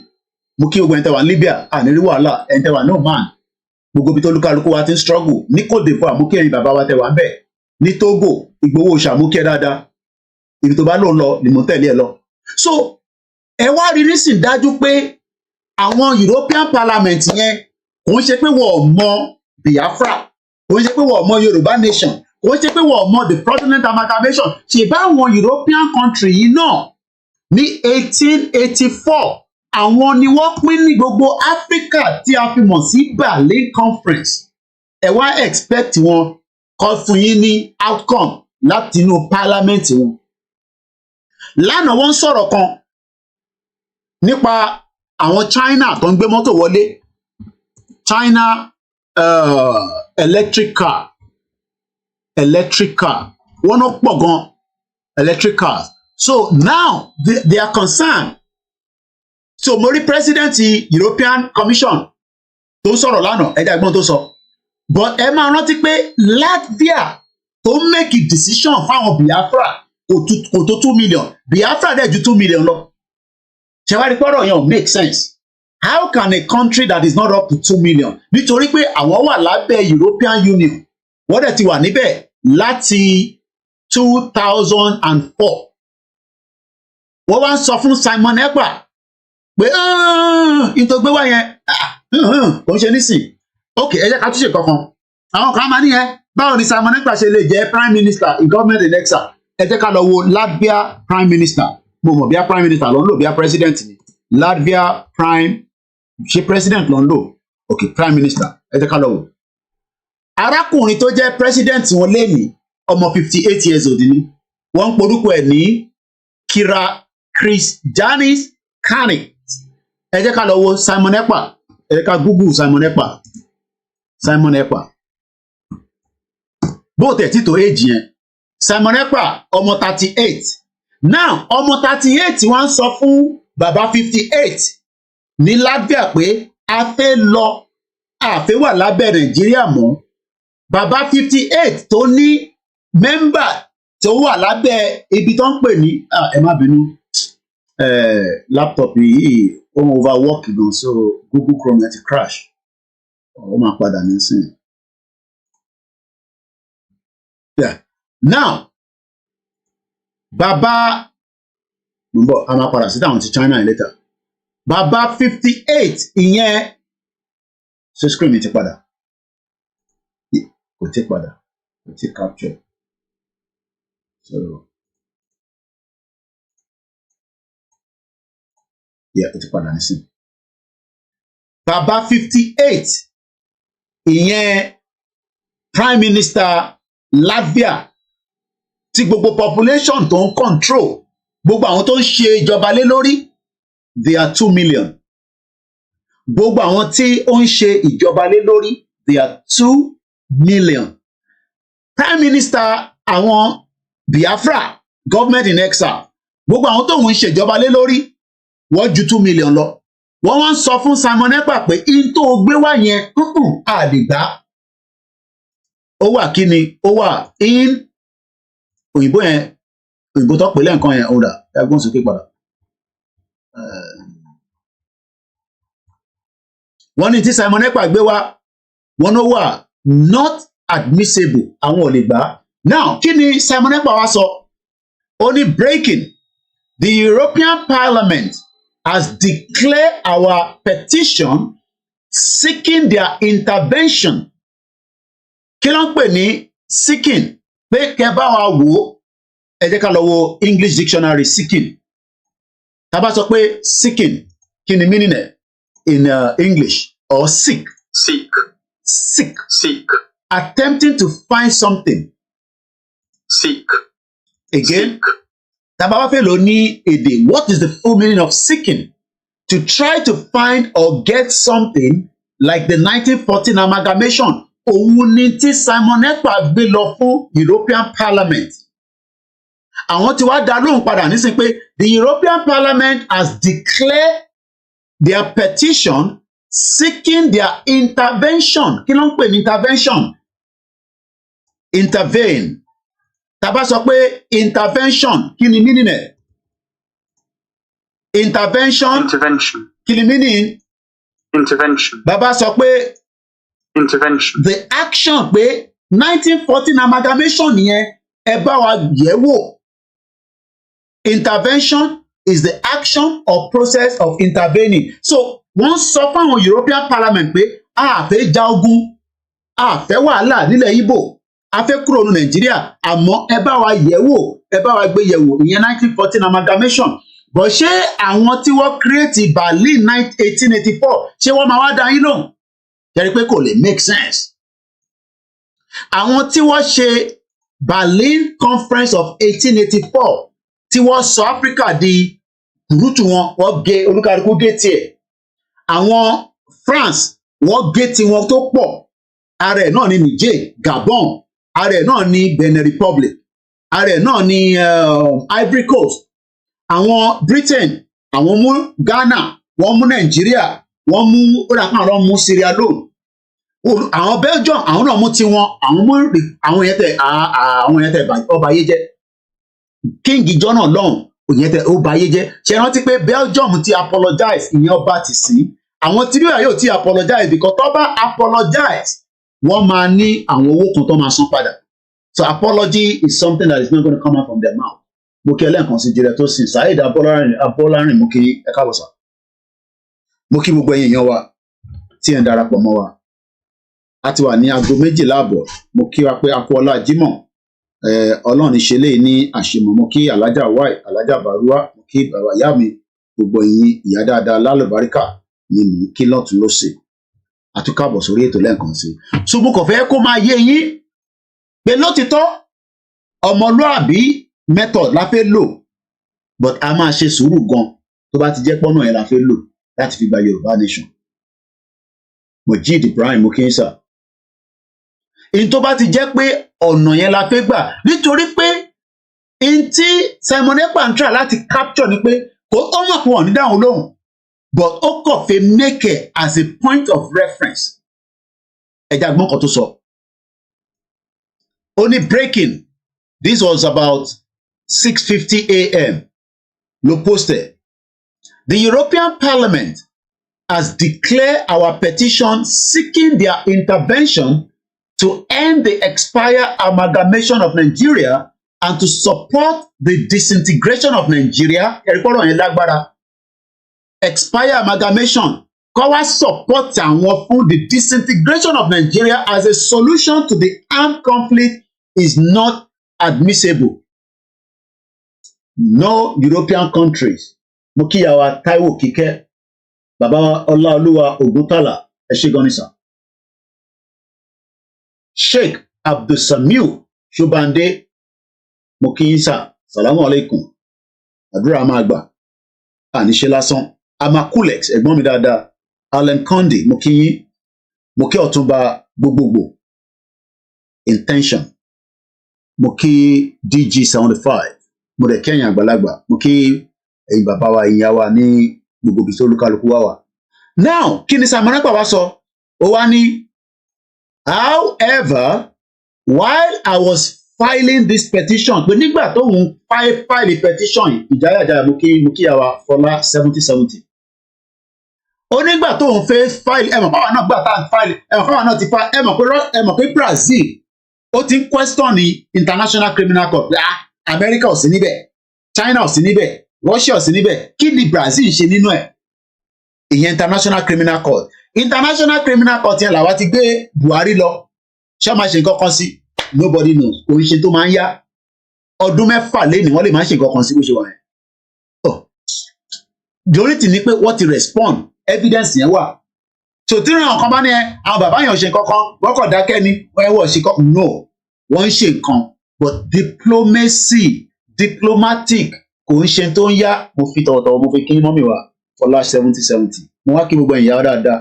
Ọmọlúàbí ni mí, tí bá ń sọ̀rọ̀ nígbà míì máa pa ṣé bọ̀bọ̀ tó ń bọ̀ àwọn èèyàn náà ló tó ń sọ̀rọ̀ bá ruthless ni, torí ta gbé dání a máa wà ruthless. Kódà Wálé Àlí confirm ẹ̀ pé láti jọba tí ń ṣe Yorùbá nation àlọ́ káwọn politician àwọn mọ́lẹ́ka náà fi pa wọ́n. So that means pé wọ́n mọ̀ títọ́. Ó sọ nínú program ẹ̀ lánàá. Ẹlòmíà fẹ́ lé ní Kóìkì ń gbógun bọ̀. Wọ́n tó sọ nìyẹn, wọ́n ní Kóìkì fẹ́ gbógun dé, òun gbógun bọ̀ ẹ̀mí àti gbowó. Ogun tó dẹ̀ wá Nàìjíríà nísìn, ogun ebi ń pa wá láwọn èèyàn pariwo báyìí. Ogun àìríjẹ, àìrímú. So bàbá wa Bọ́lá Tinubu báwọn èèyàn wá ṣe máa rí jẹ, bó ṣe máa rí mu. Torí Nàìjíríà ò tí ì pín, so wọ́n gbọ́dọ̀ rí jẹ, wọ́n gbọ́dọ̀ rí mu, wọ́n gbọ́dọ̀ rí ṣe, àbí ta máa ní káwọn èèyàn má rí jẹ kán má rí ṣe. Ta máa ní ẹni tó fẹ́ ṣe pátí ẹ̀mọ̀ ká máa ní àwọn Yorùbá ń ṣe pátí, ẹ̀ṣá máa ní kán má ṣe pátí ni. Ó kọ́ ẹ̀ pé wọ́n máa reduce the content oúnjẹ tó bá ń fún yín ni, tó bá yẹ pé oúnjẹ chop kìíní kan tó máa ń ṣe yẹn chop àbí chop small chop tó bá yẹ pé 6 ló máa ń fi sínú abọ́, wọn ní kó fi 3 síbẹ̀. Ìtọ́ bá yẹ pé tẹ́lẹ̀ tó yẹ kọ́kọ́ orí tébù tó ń já àwọn kan ti jayé gbádùn, tó yẹ pé orí tébù báyìí oríṣiríṣi òróró ẹ̀mọ̀ àwọn tó ń pè lóróró, àwọn tó mọ tí mọ̀ ní bá ti ní òróró á wà lórí tébù. Nísìn wọ́n máa ń ṣọ ni, ṣé ti mú yẹn tán ni, ìgò ẹ̀dà ẹ fún wa nígò ẹ̀, àwọn kan máa ń gbé lọ́lé láyé ìjọ́un, àwọn kan máa fòróró yẹn wá fi sínú báàgì, wọ́n á tún fèmí sórí tébù, wọ́n á tún fi sínú báàgì. Nísìn òróró tẹ bá mu tán wọ́n fẹ́ mú ìgò ẹ̀ kúrò lórí tébù torí kẹ má bàa mú lọ́lé. Gbogbo drink wọ́n fẹ́ kẹ múnú patí ni, and we cannot stop our people. But a kàn sọ fáwọn yẹn wá pé ìjọba Bọ́lá Tinubu yìí náà ní stop over ẹ̀ ní pé tó bá ti di 2027 bágá lẹ́yìn ọdún 8 years ó tán nìyẹn. Gbogbo tó bá fẹ́ ṣe tó bá ti rí ṣe by 2030 á dẹ̀ ti pé 7 àgbà ti máa dé díẹ̀ kọ́lọ̀ lọ́rọ̀ ẹ̀mí ẹ̀kọ́ fún lẹ́mìí gúngùn. A ṣẹ̀ máa wá start all tó àmọ́ àjẹ́ndà lẹ́yìn ẹ̀wọ̀n ká àjẹ́ndà Tinubu la ṣe sọ nísìn, ìjẹ́ mọ àjẹ́ndà àwọn Haúsá Fúlàní tó bá débẹ̀. Kò ní bàjẹ́ fún Azeez, èèyàn ti Kóìkì, èèyàn ti gbowó ṣá, kò dẹ̀ ní tán bẹ̀, á máa pọ̀ sí ni. Juliet Tosin sọ pé they think Baba Akintoye isn't doing anything because they don't understand the word diplomacy. Mo like ọ̀rọ̀ tẹ́ sọ yẹn. Ó dà pé àwọn tó ń tẹ̀lé Dúpẹ́ Dagboru yẹn mọ́ tó ń pè diplomacy. Dúpẹ́ náà ń kọ lẹ́tà, ẹ má bínú pé a fẹ́ mẹ́nu bọ̀ ọ̀rọ̀ ẹ̀ torí pé a gbọ́dọ̀ ṣí àwọn tí wọ́n sì ń sọ pé ó ti gbàlú pé irọ́ lẹ̀ ń pa. Wálé Àlí gan sọ lánàá, but mo rí pé Wálé Àlí try láti play the good guy. Tẹ́ bá lọ program ẹ̀, tẹ́ bá dẹ̀ rí body language ẹ̀, psychology ni. Ẹ rí pé wọ́n mọ̀ dájú pé tí èrò kí ló dé ta ṣe ní kí ló dé tó sọ pé tẹ́rọ ò bá jáde láti wá defend the 5 million petition yẹn, kò fẹ́ sọ pé àní rí Yorùbá nation declaration délẹ̀ o, torí wọ́n mọ̀ dájú pé tẹ́ ẹ̀ bá ní èrò ní títì níta ẹ̀dẹ̀nẹ́gba kódà tẹ́ bá gba country ọ̀hún gan sẹ̀ ẹ lọ́wọ́ Nìjẹ́ lẹ́nìí. Nìjẹ́ bó ṣe wà yẹn mà, bó ṣe wà yẹn sà, bó ṣe wà yẹn ẹ̀búrò mi, ẹ̀yin ẹ̀gbọ́n mi, ẹ̀yin sisters mi, àwọn ará Nìjẹ́ gan ló ń sọ fún military pé tí France ò bá lọ àwọn máa invade the military barracks.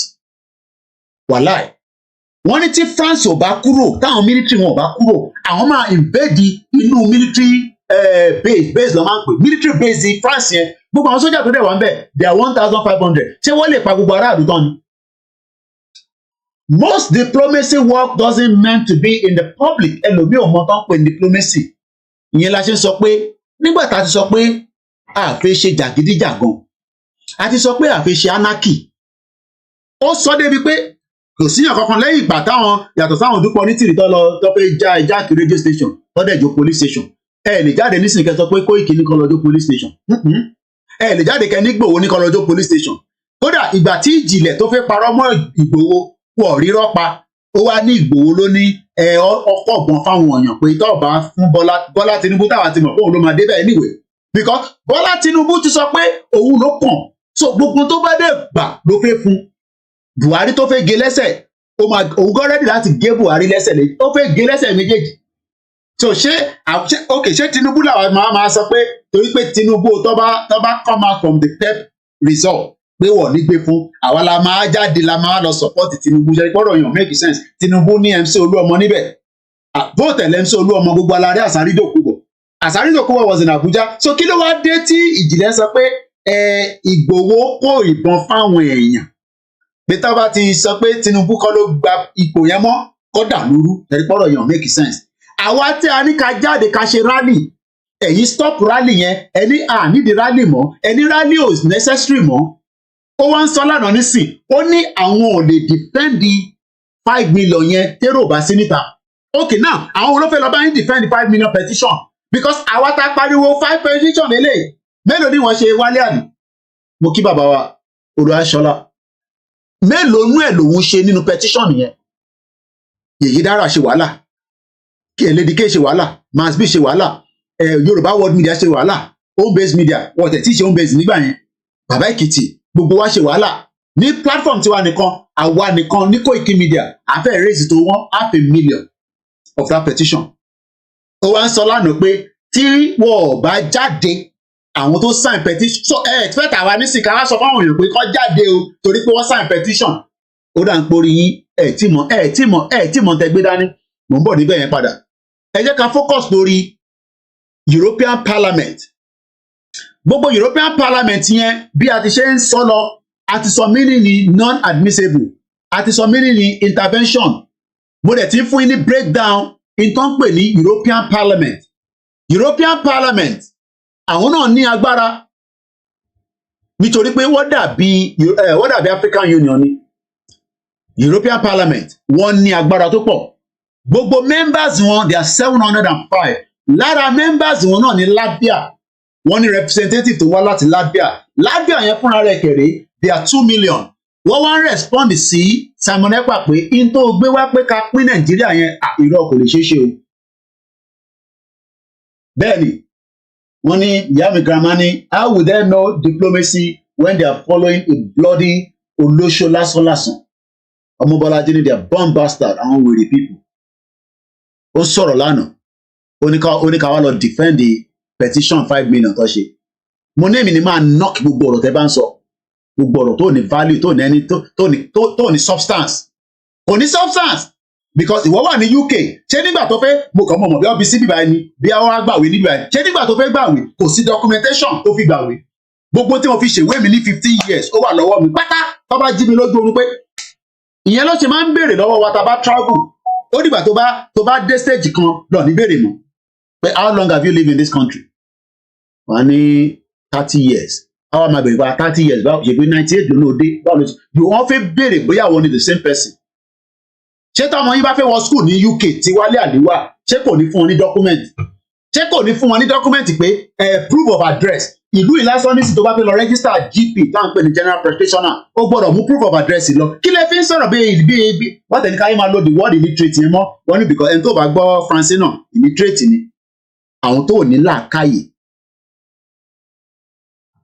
Ṣé tí mo bá fẹ́ lọ tí bá move out kúrò ní London nísìn in tó bá mú mi lọ gbé ní Manchester lọ́dọ̀ Alájà Ìrọ̀rùn ló bá dé tí mo lọ gbé níbẹ̀ tí bá wá fẹ́ lọ register àwọn ọmọ mi sí school in tó máa béèrè ní document pé evidence pé proof of address inú ilé tí mo ní mò ń gbé ní Manchester yẹn because wọ́n ti rí oríṣiríṣi especially àwọn Africans náà lájẹ́ kọ́ rí wọ́n ń béèrè nǹkan lọ títí náà tó bá mú ọmọ lọ sí school gbogbo pé àwọn kan gbá ọmọ wọn wá láti abroad gbogbo alamọ tó ń lọ dábẹ́lẹ̀ ọmọ tó gbé nílùú yìí tó bá ti gbé dé ìlú yìí wá lọ fi sí school á dẹ̀ máa ṣe school lọ́ntì ẹ̀ adé wà bẹ́ẹ̀ for 10 years after 10 years wà bẹ̀rẹ̀ sí tòwe fún àgbàwé ẹ̀ tó bá ti pé 10 years àbí tó pé 14 years ọmọ kéékèèké dẹ̀ rí kí ló fẹ́ lọ ṣe Nàìjíríà nígbà tó di pé wọ́n bẹ̀rẹ̀ sí ká gbogbo àwọn ọgbọ́n yẹn ló fi di pé tó bá lọ gbé ní Manchester tó move tí mo kúrò ní district mi tí mo wà wá béèrè evidence àwa ní evidence dà wọ́n wá ní no ẹ má jẹ́ kíkọ́ ìkiri evidence yẹn o àti bàbá Ìgbòho àti òòṣà àti bàbá Akíntóyè torí pé ìyá wa mua òun nìkan ló gbọ́dọ̀ rí evidence yẹn níbi tí ayé délé nì ẹ ti wà on drugs. Simon Ekpa ló ráìtì European Parliament òun ló gbé result ẹ̀ sórí screen báyìí òun ló gbé result ẹ̀ sórí screen o Simon Ekpa wá sọ pé nítorí pé outcome ẹ̀yẹn gan kò favour àwọn ẹ mọ̀ pé sometimes èèyàn lè ó dàbẹ̀ tó apply fún visa náà ni tó bá fún yàn ní visa ní Nàìjíríà ìrònú máa dé bẹ́ẹ̀ Alan Conde ní full people òmìnira Yorùbá 2022.org think everybody are like that tó bá fún ẹ ní visa ìbànújẹ́ kan àkọ́kọ́ dé bẹ́ẹ̀ pé pẹ̀lú gbogbo àbí ọwọ́ èèyàn tó àbẹ́ àwọn but it's not your fault tí Nàìjíríà bá dáa ní tí ó yẹ ká máa fi visa wọlé ẹbí ìdè etí àwọn èèyàn fi visa wọlé kí Simon Ekpa wá tọ́jú dọ́kúmẹ́ǹtì nísìn kó wá máa sọ fún àwọn Biafra pé a ti gba outcome o but is able to produce the outcome. Only however ká padà sórí ní ti Simon Ekpa ń sọ lọ́wọ́ however while I was filing this petition I was fully aware that it was not admissible. So Simon Ekpa gan mọ̀ pé in tóun fẹ́ supply fún wọn yìí in tóun fẹ́ fìlì yìí kò láìpẹ́ kan máa gbà wọlé at the European Parliament but it was filed as a way to create awareness within the European Parliament because nígbà tó bá ti file nǹkan kan sí European Parliament ó ti di dandan pé àwọn kan máa rí nígbà tó bá dẹ̀ ti ń ṣe lẹ́tà bọ́ǹbù bí ẹ ṣe padé légiwá ìyẹn Babangida wọ́n máa já lẹ́tà yẹn nígbà tó bá ti lọ through scanning torí pé wọ́n fi mọ lẹ́tà kankan tó ń bọ̀ kò má lọ fi nǹkan sínú ẹ̀ wá scan ẹ̀ wá ṣí wá kà you are filing a petition against Nigeria táwa ti ń jẹ Nigeria táwa ti ń ṣe business Nigeria táwa ti ń ṣe oríṣiríṣi nǹkan àwọn olèlè wọ́n ní their Biafra okay àwọn the same people yẹn tó fẹ́ exit Nigeria ní 1967 àti ọtún tó bẹ̀rẹ̀ sí ẹlòmíì tó mọ̀ nínú parliament yẹn tí ọtún tó bẹ̀rẹ̀ campaign ni wọ́n ní wọ́n ti bẹ̀rẹ̀ wọ́n ní wàhálà ń bọ̀ o but ní accept ilé nísìn and that is exactly what they did wọ́n fún wọn ní reference number wọ́n date wọ́n send email padà sí ni wọ́n post ẹ̀ sí ni I don't know but copy ló wà lórí social media ìyàn kan wá náà gba ẹwà ní ẹgbà country ẹwà ní ká máa lọ wá evidence lórí social media àbọ̀rọ̀ ọ̀dẹ̀ olèlè ìtorí ẹ jókòó sínú yàrá yín èèyàn kan mọ́ kan kàwé dáńpọ̀ ọmọ Amẹ́ríkà nìyẹn wà ìyẹn kà ní English wọ́n kà kan ní French ó dà pé wọ́n kà kan ní Yorùbá àti gbàlúwà ọ wá gbé sórí YouTube channel.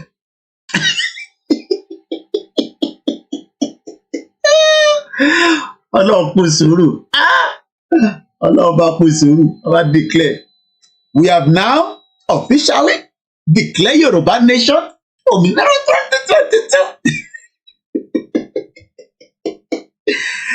Àwọn bomb bastard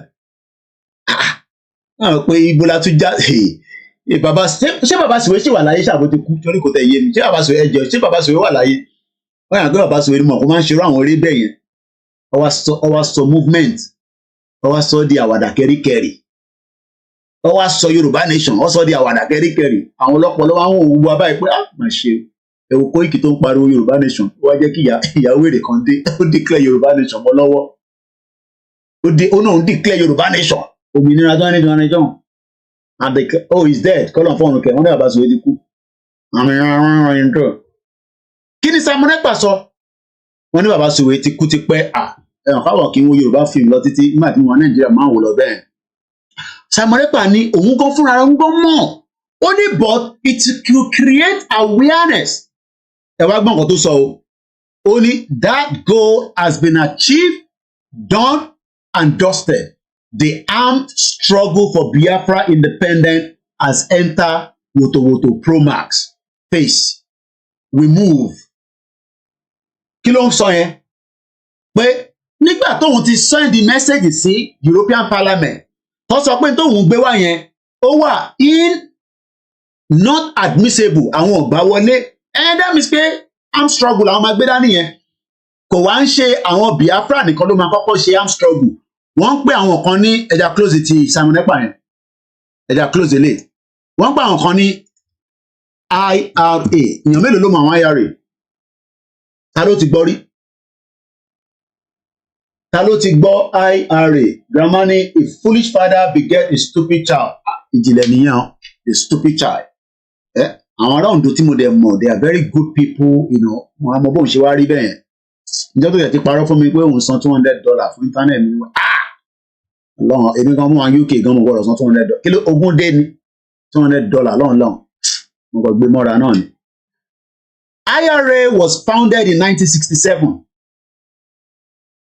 They are known as the Provisional Irish Republican Army, officially known as the Irish Republican Army and informally known as the Provost, was an Irish Republican paramilitary force.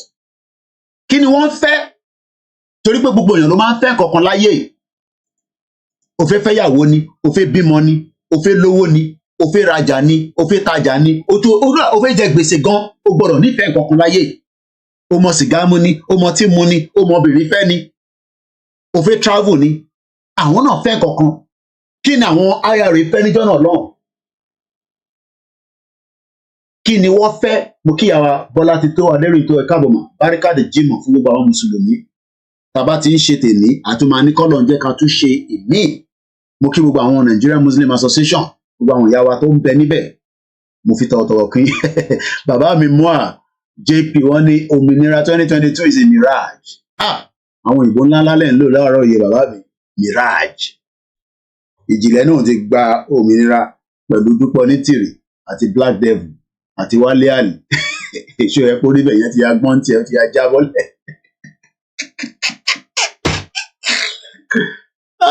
Lord, we don't see something for this movement. Kí ló ń pè ní IRA? Kí ló fa wàhálà wọn? Ẹ jẹ́ ká kọ́kọ́ lọ sínú history. History yẹn Wikipedia ló máa lè sọ. Mo sọ pé tó bá ní ìbéèrè ẹ béèrè. Àyíká kó mọ̀ pé lecturer àwọn Mọ́bọ́lájí tí wọ́n bá sọ̀rọ̀ wá tuntun sọ nígbà míì kó tún wọn kà ṣe a máa ń náà newcomer. Tí ẹlòmíràn náà kò gbọ́ Yorùbá nation rí kí ló ń sọ nípa Yorùbá nation? A máa ṣàlàyé fún yín. Positive Oòduà ni ọmọ àlè níwọ̀n òmìnira for the mouth. A máa kú lẹ́ẹ̀sì ní àwọn oníyẹ̀yẹ̀. Wọ́n máa pín tọ̀wọ̀tọ̀ wọ́n máa kí grandma Felicia Àjàgbé. Mo kí gbogbo yín màmá wa àti engage gbogbo yín pátá. Gbogbo àwọn programs yìí tẹ máa ń rí wò nígbà tí a tó bẹ̀rẹ̀ Yorùbá nation gbọ́n yẹn mọ́. Níbo la? Ìmọ̀ ní tábàyẹ pé diplomacy là ń tẹ̀ lọ, a máa tẹ̀ lọ díẹ̀díẹ̀ títí tí ọ̀nà máa fi là. Bọ̀ kò ń ṣe pé ká wá máa parọ́ fún ọmọ Yorùbá pé àti gba country à ń gbé adelé bọ̀. Mo ní sẹ́ adelé kankan òdílé níwẹ̀ gbogbo ẹni mo fi sọ. Ìjìnlẹ̀ Mago the drug lord ga olórí ibú Abdullahi. Ìjìnlẹ̀ màmá wá sí Dubai wá bẹ́ẹ̀. Mo ti rà pé kò lè travel kúrò ní Turkey. Ó kí ò dá. Ọ̀nà ó gbé gbà jáde kúrò ní Turkey. Ìbẹ́ tó bá níwèé lẹ́yìn Nàìjíríà ló lè lọ pẹ̀lú Nigerian passport ẹ̀ kò lè lọ sẹ́ni wẹ̀ bó ṣe wà yẹn. Ní ló fi lọ ṣe Turkey tó wà yẹn náà ló máa jókòó sí. A ní ẹlọgbọ́ ìjìnlẹ̀ rédíò kọ́ ìjìnlẹ̀ rédíò ni ìjìnlẹ̀ rédíò. Ó ń lo mixlr ní tó ń lò lélẹ̀ tó ń pè ní ìjìnlẹ̀ rédíò. Mo ti wá gba mẹ́sẹ̀jì ẹ̀yin tẹ́wà lórí mixlr mo ń bọ̀ tó mọ̀ pé tí fún ní wòtòwòtò níbẹ̀ yẹn wòtòwòtò látọ̀dọ̀ ti wá mí báyìí. Bẹ́ẹ̀ ni kìnní náà rẹ̀ sọ Wálé Àlì sọ lánàá ó ní ọmọ Yorùbá àìsí lọ fìbọn para wa Ọlọ́run ẹni jẹ́ ká fìbọn para wa kí là ń fi ṣe yẹn fún. Àwọn gọ́fúnà yẹn náà kan ló ń lo àwọn MC Olúọmọ lo àwọn babaládò nǹkan gbogbo àwọn babaládò ní Mùṣí gbogbo àwọn ọmọ ọ̀tá èrè gbogbo wọn pápátá lọ́n pẹ́sì káàkiri. Etí ìjìnlẹ̀ sọ di rédíò lélẹ́yìí o ìtọ́ ń sọ di rédíò lélẹ́yìí o broadcast live audio lọ́pẹ́ o ó sọ di ìjìnlẹ̀ rédíò mọ́ yín lọ́wọ́ àbẹ́ ríran o òun lèmi náà ń lò ní bíbá máa lọ ṣe fún yín nísìn. Bàbá wa ọmọ Dámiláre ní Mr. Koiki leave those bunch of idiots. Comrade Plan B ní what about the Biafran too? Won't they trigger everything from their end soon? Can ọmọlúwàbí collect a nation from Nigeria? Only Wale Ali must be crazy, man.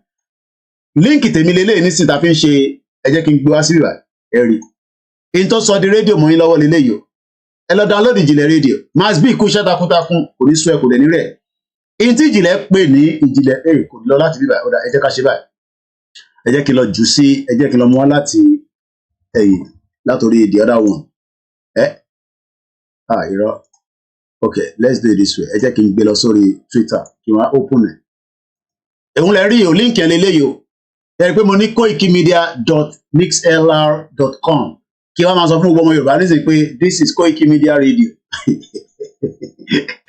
bàbá wa Oyèdépọ̀ Ọlábùnmi ní Nigeria will soon end bó tẹ end ó gbọ́dọ̀ end náà ni now tí bá click lórí eléyìí nísìnyí kí ẹ rí pé nǹkan tó máa gbé jáde lédè comment àwọn comrade plan bílẹ̀ rí nísàlẹ̀ yẹn òun lélẹ́yìí òun náà sọ di rédíò mọ́ yín lọ́wọ́ a ní pé kẹ́ ṣe sùúrù mo kíyàwó Christina Ọládélé a ní kẹ́ ṣe sùúrù tí ìgbà Yorùbá nation but we must continue our headway effort kò kúkú ṣàwà nìkan la àìtí ìgbà country tó ń ṣàwà nìkan wọ́n ṣe pé káwá máa ní àtúrà fẹ́ gba country kí wọ́n máa parọ́ fún ọmọ Yorùbá pé àwọn àti declare òmìnira àwọn èèyàn máa lagi mọ́ mi lórí ni pé yẹ́ ọ̀bọ ìwọ òkè ṣá adẹ̀rọ̀ pé inú gbádùn tẹ́lẹ̀ náà ṣé àwíyẹ̀ wọn ọ̀dọ̀ ìgbádùn ìtọ́ fẹ́ kí wọ́n máa sọ fún nìyẹn so definitely ìjìnlẹ̀ ògbádùn torí jágbajàgba ló ń sọ lẹ́fẹ̀ẹ́ nù so ẹ yẹ ká padà sí bọ́lá wà lẹ́ẹ̀kan náà ká tó tún drive out díẹ̀ ń bọ̀ à ń sọ̀rọ̀ nípa àwọn Irish àwọn olóńpẹ̀ ní IRA ṣẹ́rí gbogbo tẹ́rìn táwọn Biafra ń ṣe yẹn àwọn ò tí lè ṣe torí pé for reason known láàrin wa gbogbo wa ṣì ń sọ pé Koiki ọmọlúwàbí làwa but àwọn Biafra tó fẹ́ ṣe ẹ̀ lè stop wọn ọ̀nà táwọn fẹ́ gbà nìyẹn torí ó náà ti kọ lẹ́tà sí European Parliament nísìnyí wọ́n dáhùn lóhùn ẹ jẹ́ ká wá ka kí nípa IRA díẹ̀ the IRA the direct here no the Irish Republican Army ló ń pè ní IRA is a name used by various paramilitary organizations in Ireland níbo ló ń pè ní Ireland Ireland is an island in the North Atlantic Ocean níbi tó ti ń kó ẹja tẹ́ ń jẹ wá mo kí bàbá mi Cole Ojúmọ́lẹ̀ ṣé mo pronounce orúkọ yẹn dáadáa ẹ má bínú tí màá pronounce ẹ gbọ́dọ̀ sọ fún mi o àgbọ́dọ̀ máa pronounce orúkọ Yorùbá anyhow tẹ̀lé gbogbo ẹ̀ ló ní meaning Ireland ẹ máa gbọ́ Ireland ẹ máa gbọ́ àwọn Irish wọ́n ja ṣé gé kan tó kúrò àwọn àti UK UK ò fi jẹ́ kọ́ lọ nígbà tó wá dá sùrùtù sílẹ̀ tí sùrùtù yẹn pọ̀ rẹpẹtẹ ó wá come into Good Friday Agreement ní 1997 èyí ẹ̀ kémi tó wọ̀ lóyè ni agreement yẹn come in place kódà agreement yẹn gan ní sinwọ́n tó ti ń fragile díẹ̀díẹ̀ ẹ jẹ́ ká follow ẹ̀ díẹ̀ sí so a ti mọ àwọn tó ń pè ní IRA a dẹ̀ ti mọ ìlú kan tó ń pè ní Ireland okay it is also separated from Great Britain what is separate wọn náà wọn ṣe pẹ̀lú Britain mọ́ ẹ̀gbọ́n mi dáadáa Bishop Adesina mokinsa ẹ tó bá ní comment ẹ tó bá ní concern ẹ fi sínú comment section máa pick ẹ wọn náà wọn ṣe pẹ̀lú Great Britain mọ́ bọ kó tó náà wọn ṣe pẹ̀lú Great Britain mọ́ yẹn ṣé ẹnu rẹ kò fi sọ wọkọ jambola bí wo bébí náà ìbẹ ṣe ní ẹnu mi ẹni Koiki ẹlẹ́nu razor razor máa ń géèyàn lẹ́wù ìwọ lọ mú razor dání wọn lẹ́nu razor tẹ́lẹ̀ Adéyínká grandson ló ní máa ń ranjú ọlọ́ba ń túlẹ̀ níbi tó wà yẹn ọlọ́ba wà pẹ̀lú ẹ̀ so bá ṣe ń bá lọ it was an organization in the island throughout the 20th and the 21st centuries 21st century la wà nísìn is also an organization by this name have been dedicated to anti-imperialism tẹgbọ́n òyìnbó yẹn anti-imperialism kí ló ń pè bẹ́ẹ̀ because in tí Wikipedia bá ti highlight ó láwọn nǹkan kan tó tún fẹ́ kẹ́ lọ́ọ́ mọ̀ nípa ẹ̀ èèyàn kan béèrè pé Yorùbá will definitely leave that shit hole country people nowadays in Nigeria has become beggars on the social media ọ gbọ́dọ̀ bẹ́ẹ̀gì tọ́ba bẹ́ẹ̀gì báwo lẹ fẹ́ kí Kòkó foundation ṣe máa operate tọ́ba bẹ́ẹ̀gì báwo lẹ ṣe fẹ́ kí àwọn bàbá wa tí wọ́n ń ṣiṣẹ́ Olúwa dáadáa yẹn bàbá wa tó máa ń ṣe wàhálà gan yẹn ìrántí orúkọ wọn nínú kò ń ṣe Oríyọmí Hamzat kí lẹ fẹ́ kí Kànẹ́sítì máa ṣe ìtọ́ fẹ́ kí Kóìkì náà máa ṣe nìyẹn kódà àwọn ọmọ mi gan mo sọ fún ọ nínú koikimedia mo nínú àwọn tó ń ṣèyàn ti kọ́ ti wọ́ òkè ẹ jẹ́ ká ọ̀rọ̀ dúró lórí Yorùbá nation tiwa nígbà tí bá tó wá gbégbá bára ó ti ní kánsà o ẹ̀yin ọmọ diaspora ìjọ àlàáfíà ti gbogbo yẹn dà àní ká fọ́ gbogbo ẹ̀ lójú pátá bẹ́gibẹ́gi wá pọ̀ lórí social media tí a lè blame àwọn èèyàn wa ni èèyàn kan ní who is our president àìtí lè ní president ní sí until wọn náà wò wá láti Afghanistan báà la ṣe fi ní president nígbà tá àìtí ní country ẹ lè ní president náà kò sí bẹ́ẹ̀ ṣe fi ní president leader la ní tó dẹ̀ jẹ́ bàbá wa Akíntóyè so àìtí ní president ẹ ṣe gan ni láti Afghanistan. So anti-imperialism in a political science and international relations is opposition to the imperialism or the neo-colonialism. Anti-imperialist sentiment typically manifest as a political principle in independent struggle against intervention or influence from the global superpower. Ṣé problem tá a nílé ni is it not from the global superpower? Iye bàbá wa Alágbàlá Gabriel kọ́ lọ́ba wà pẹ̀lú wọn kú iṣẹ́ takuntakun gbogbo iṣẹ́ tó ń ṣe yẹn bá ríyàn 1 million tó bá ń ṣe kò lè solve problem ilẹ̀ Yorùbá fat lẹ́gbọ́ lẹ́nu mi yẹn àwọ̀ oníjókòó síbi ká máa condemn gbogbo àwọn tó ń ṣiṣẹ́ bẹ́ẹ̀ yẹn Oríyọmí Hamzat these are fighters for humanitarian services Kànẹ́sítì náà ṣiṣẹ́ tó pọ̀ Kódù Àkókò Foundation náà ṣiṣẹ́ but all this is just pin in the salt of the problem tó wà nílẹ̀ Yorùbá lẹ́nu but tabana fẹ́ gba Yorùbá nation dẹ̀ fi lọ through a lot of activities níta tá a fi fà lórí social media báyìí tá a fi máa polongo that means pé à ń ṣe ní diplomatic way nìyẹn bí bàbá wa Akíntóyè ṣe ń sọ àfẹ́ ìjà torí pé n ta sọ fáwọn ọba wa ni pé àníjà n ta sọ fún international community pé àníjà àmọ́ a máa lọ so ọ̀nà táwa fẹ́ gbà lọ yẹn òun là ń tò lọ báyìí but bí táwọn ọmọ Ìgbò bá yàtọ̀ ẹ má link ẹ̀wọ̀n tiwa but in tó ń ṣe yẹn all right ṣé ní gbogbo ọmọ Yorùbá tó máa ń sọ pé ẹ terrorist ni wọ́n ṣé gbogbo ọ̀rọ̀ yẹn there is nothing called Mandela wọ́n pe Mandela máa jó lọ Mandela ẹ rántí Mandela bàbá mi kúnlẹ̀ síta mú kí ta ló rántí Mandela máa jó lọ Mandela máa jó lọ Mandela Mandela was called a terrorist statue Mandela ó wà ní parliament bí tí n bá ń sọ̀rọ̀ mo ti fi wọ̀nyí ní so many times statue ọgbẹ́sẹ̀ ó ń fèsì iwájú àwọn tó pè ní terrorist àwọn òyìnbó tó pè ní terrorist níjọ́ náà lọ́hùn. So the word terrorist for the Biafra is Nigerian government.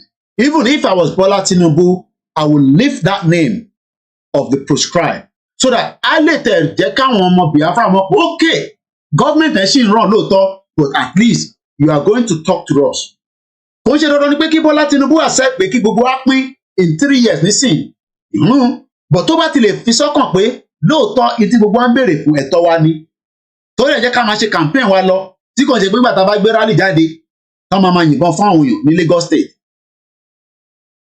so kó dẹ̀ lift the ban tó wà lórí àwọn IPOB as a prescribed but tẹ́ bá ní prescribe ni wọ́n ẹ máa rántí pé àwọn kan náà wà tó ń pè ní Irish Republican Army wọ́n ja ṣége pẹ̀lú àwọn pẹ̀lú ìtàn pè ní Great Britain ẹ jẹ́ ká continue. Organizations by this name have been dedicated to the anti-imperialism through the Irish republicanism. They believe that all of the island should be an independent republic free from the British rule.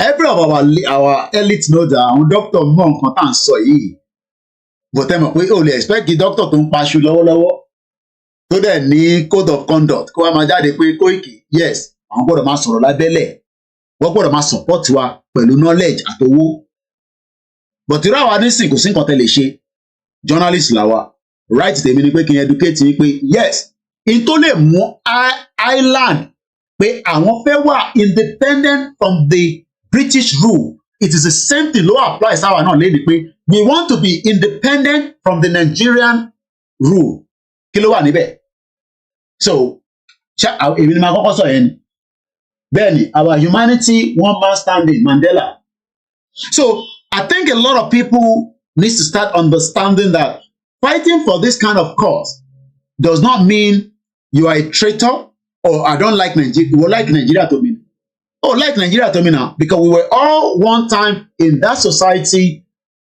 out of the country. I was still part of the Nigerian community. Ẹlòmíì gan sef, nínú yín gan sef, participate. Tó bá ń ṣe environmental day, ìgbà yẹn ló máa sùn sínú ilé, ò ní jáde, ó dẹ̀ ń pè rẹ̀ ní Nàìjíríà. Àbí àmì Nàìjíríà. So àwa kọ́ la máa kọ́kọ́ béèrè fún independent. Island tẹ́ ẹ̀ rí lẹ́nìí, ibẹ̀ lọ ti ń ṣe Guinness tẹ́ ẹ̀ mu, èyí tẹ́ ẹ máa mutí. Àdẹ̀ní pé iná mutí. The Republic of Ireland, àwọn ìyá wa kan wà níbẹ̀ lálẹ́, mo sì bá ìyá wa kan sọ̀rọ̀ lánàá, kọ́lọ́ bá wà pẹ̀lú wọn. Ẹ kú gbogbo gbà wá. The Republic of Ireland occupies most of the island off the coast of England and Wales. Capital ọmọ ẹ máa gbọ́ Dublin. Àwọn Nigerians lọ síbẹ̀ gbáko, mo mọ̀ bí wọ́n ti stop ẹ̀ nísìn. Tó o bá rí ìwé gbà ní UK, tó bá ṣáà ti lè gbé dé Dublin, tó bá ti lè bímọ pẹ́kẹ́, automatic you become àgbàwé. Mo mọ̀ bí wọ́n ṣe ń ṣe yẹn. I'm talking about some 15 years ago. Mo mọ̀ àwọn tó move jáde kúrò nígbà tí ìwé fẹ́ tó di problem sí ìlú yìí, táwọn èèyàn rí ìwé gbà. Àwọn tó wà, àwọn dẹ̀ need èrò, wọ́n need more people. Ìyẹn ní Nàìjíríà ṣe pọ̀ níbẹ̀. Irú ìyá tó ń sọ jágbajàgba tó máa ń sọ̀rọ̀ sí Ìgbòho àti Bàbá Akíntóyè. Ìyá yẹn ṣọ́ọ̀pù inú London ló ti máa jáde lọ gbàwé ní Dublin tó ń pè rẹ̀ ní ìyá ẹran mi lórúkọ ìyá yẹn. Sister wà ní London máa tó ń pè ní Fúnkẹ́ Bello. Ìyá Dublin ni máa ń pè ìyá yẹn, ẹ fún mi lórúkọ ìgbọ̀ngàn. I'm sure pé they are part of the people that left here tó lọ jókòó sí Dublin. Tó wọ́n ń sọ nísìnyí pé àwọn ti gba country. Ṣé bí Dublin ṣé pípa tí Dublin fẹ́ gba country tí wọ́n ṣe bọ́ ṣe gbà nìyẹn? Wọ́n máa bí àwa pé báwo lọ ṣe ń gba country ọ̀rọ̀ dẹ̀. Ṣé nígbà tí Dublin ti gbogbo èèyàn ọmọ Nàìjíríà tẹ jókòó sílé nì? Nígbà tó fẹ́ gba no kò ń ṣe ìyàwó Estabod ni mo sọ náà. Àwọn tájọ́ ń ṣe Yorùbá nation tó ti dàgbòrú tó náà òun bọ́ra sí wòwò fún Bàbá Akíntóyè. Kò ń ṣe ìyá Estabod. Wọ́n rántí orúkọ ẹ̀. Bàbá Èkìtì ò sí níbà yẹn, Bàbá Èkìtì ló máa tètè rántí orúkọ àwọn ìyá yẹn àtọmọlúkà. Ìyẹn ni Dúpẹ́ ní tìyẹn máa ń pẹ́ àwọn àǹtí ẹ̀ tó mọ̀ lẹ́ni ìwẹ̀ tẹ́lẹ̀, àwọn bomb bastard. Kò ń ṣe yẹn, ọmọ Bọ́lájí, ìyẹn London yẹn wà. Dublin, ìyá Dublin ní àwọn tó mọ̀ tí mò ń sọwọ́ tí mo yá yẹn, mo máa fi voice sọnù sílẹ̀ báyìí. Gbogbo voice wọn tó rẹ̀ kúrò lórí social media. So now, kí ni population àwọn tó wà ní Dublin àbí ní Ireland? No, kò ń ṣe àjàkálẹ̀ virus. Amẹ́ríkà nìyẹn wà. A máa get orúkọ ẹ jẹ́ ká máa continue. Kí ni population àwọn tó wà ní Ireland tí capital jẹ́ Dublin? Kí ni population wọn? 5 million. Àwa ọmọ Nàìjíríà wa lọ jókòó sí ìlú yẹn. Àwa ń ṣiṣẹ́ whatever iṣẹ́ tá a bá máa ṣe. Mo kí àtúntò bíbí náà máa káàbọ̀ sórí ètò. Báríkà Jímọ̀. À ń ṣiṣẹ́ takuntakun níbẹ̀. À ń contribute in economy Ireland. Tó bá ń gbọ́ àwọn ọmọ máa pè ní Ireland or wọ́n lè sọ pé the Republic of Ireland. Tó bá wá máa gbọ́ Republic of Ireland yẹn, wàá máa gbọ́ Dublin. Wàá máa gbọ́ Dublin. Àwọn ọmọ Nàìjíríà kún níbẹ̀. Báwọn ọ̀pọ̀ níbẹ̀ dáadáa. And they are doing very well and we are very happy. But bí wọ́n ṣe gba ìlú wọn tó fi di pé wọ́n lè lọ jókòó síbẹ̀, ìwọ wá fẹ́ support Yorùbá nation lẹ́nu nítorí pé wọ́n wà comfortable. Ìwọ tó wà ní Dublin ni mo bá sọ̀rọ̀. Àbí ìwọ tó wà ní Ireland. So ẹ jẹ́ ká padà lẹ́ẹ̀kan sí i. Àbẹ́ẹ̀ni àwọn oníyẹ̀yẹ̀ bẹ́ẹ̀ ni Ìbàdàn Olúyọ̀lé ló kẹ́ dáadáa. Tí bá ti wálé máa jà àmàlà dáadáa àti gbẹ̀gìrì. Àmàlà àti gbẹ̀gìrì politics wọ́n ṣe Nàìjíríà. So ẹ jẹ́ ká padà sórí báwo ni àwọn IRA ló ṣe di pé wọ́n pull out kúrò lára ibi tó ń pè ní Great Britain. Ṣèbí great lọ́pẹ́ kí ló dé tó fi jókòó pẹ̀lú wọn? Ibi tó wà great ṣèbí tí nǹkan bá wà great ìyẹn máa sọ pé ok mo ò fẹ́ ṣe mọ́. No, mo fẹ́ wà níbẹ̀ but àwọn ní àwọn ò fẹ́ wà pẹ̀lú British rule. So ẹ̀yin tẹ́ máa ń sọ pé àwa Yorùbá ò ní right ìrọ̀lẹ́pa a ní gbogbo right láti exit this contraction. Mo kí ẹ̀gbọ́n mi dáadáa TSG Nigeria àwọn security tó dáńtọ́ nìyẹn wọ́n ti ṣe wàhálà ní UK wọ́n ti lọ ń train àwọn èèyàn nílé nísìn tó bá fẹ́ mọ̀ nípa wọn lọ sórí Twitter Instagram mo ẹni tí mo lè recommend ni ẹ̀gbọ́n mi dáadáa ni Nàìjíríà lòun ti ń operate nísìn gbogbo tó bá fẹ́ security tó bá máa protect ẹ̀ àwọn bíi bodyguard ó ti lọ sọ́dọ̀ àwọn ọlọ́pàá ó ti train wọn ìrọ̀ náà ni wọ́n ní jẹ́ kó gbogbo lọ́nà tá a bá gbé wá sí Nàìjíríà tó o bá ti fún wọn lówó tó o bá ti sọ pé àjọ máa pín commission tó bá jáde níbẹ̀ ni wọ́n ní jẹ́ kó wọ̀ ká bá gba Yorùbá nation tán nísìnyí irú wa ó dà ó ní firearm license ẹ̀gbọ́n tí mo sọ ẹ̀ tí mo dárúkọ yẹn TSG òun ni security analyst ó máa ń sọ̀rọ̀ lórí TVC dáadáa èyí tẹ́ bá mọ ẹni tí mo sọ yìí gbogbo ìgbà ló máa ń sọ̀rọ̀ lórí TVC èèyàn kó ìkíni àjọ wọn UK yìí báyìí tó máa ń lọ máa ń bọ̀ ni tó bá yẹ pé mi náà tí kò bá ń ṣe pé a ti yàbàrà sí bíbá ẹni èmi náà máa ti wà ní Nàìjíríà náà nìkan tí mo fẹ́ sẹ́tọ̀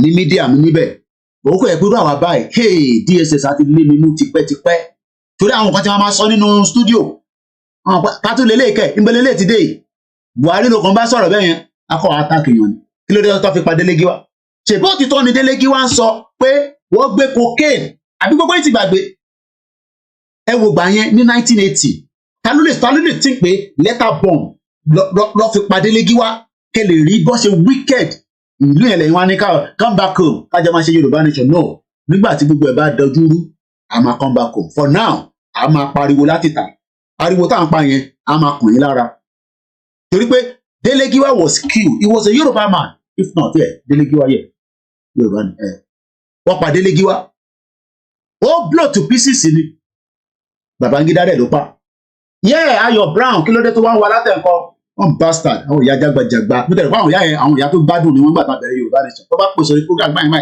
Koiki kìnnìkan àṣẹ ọ̀sẹ̀ máa ná àwọn ṣíwòwò sílẹ̀ ẹ bá ṣí sí àwọn ọmọ Dublin lẹ̀ bá ṣíwòwò yín fún ó náà ṣíwòwò sílẹ̀ òun fi ń bú bàbá kí tó yẹ ká imagine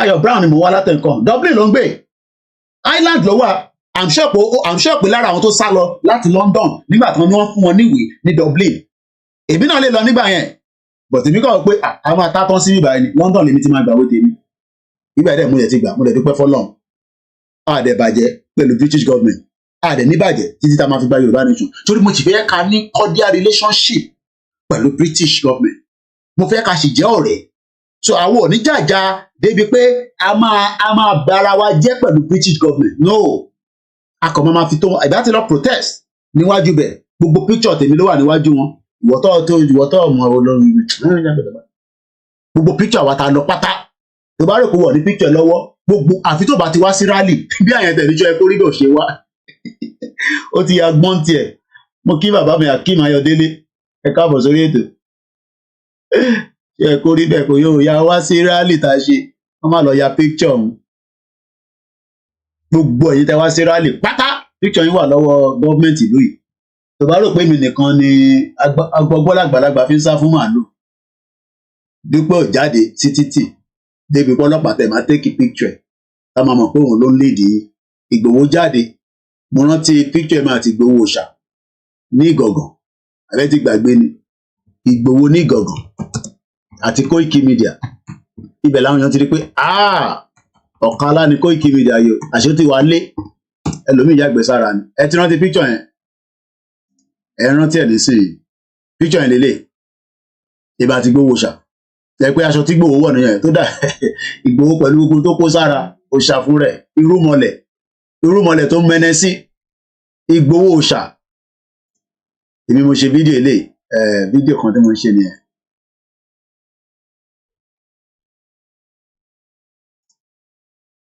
Ó yá gbóhùn sókè Ìgbòho òṣà.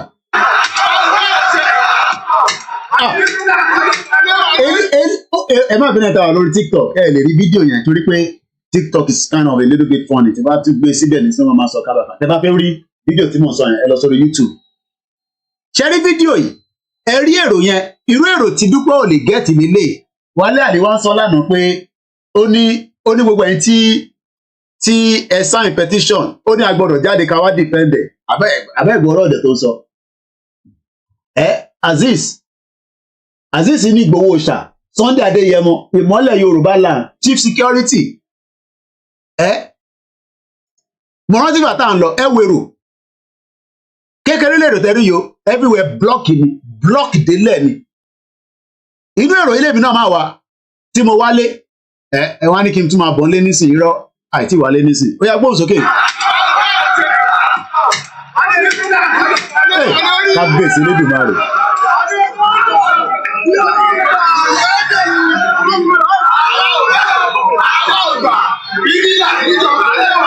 imagine kó jẹ́ pé irú ọ̀rọ̀ báyìí la máa gbé jáde lójoojúmọ́ àwa ò fẹ́ o àwa ò gbà kí Fúlàní ìjọba lé wa lórí àwa ò fẹ́ o.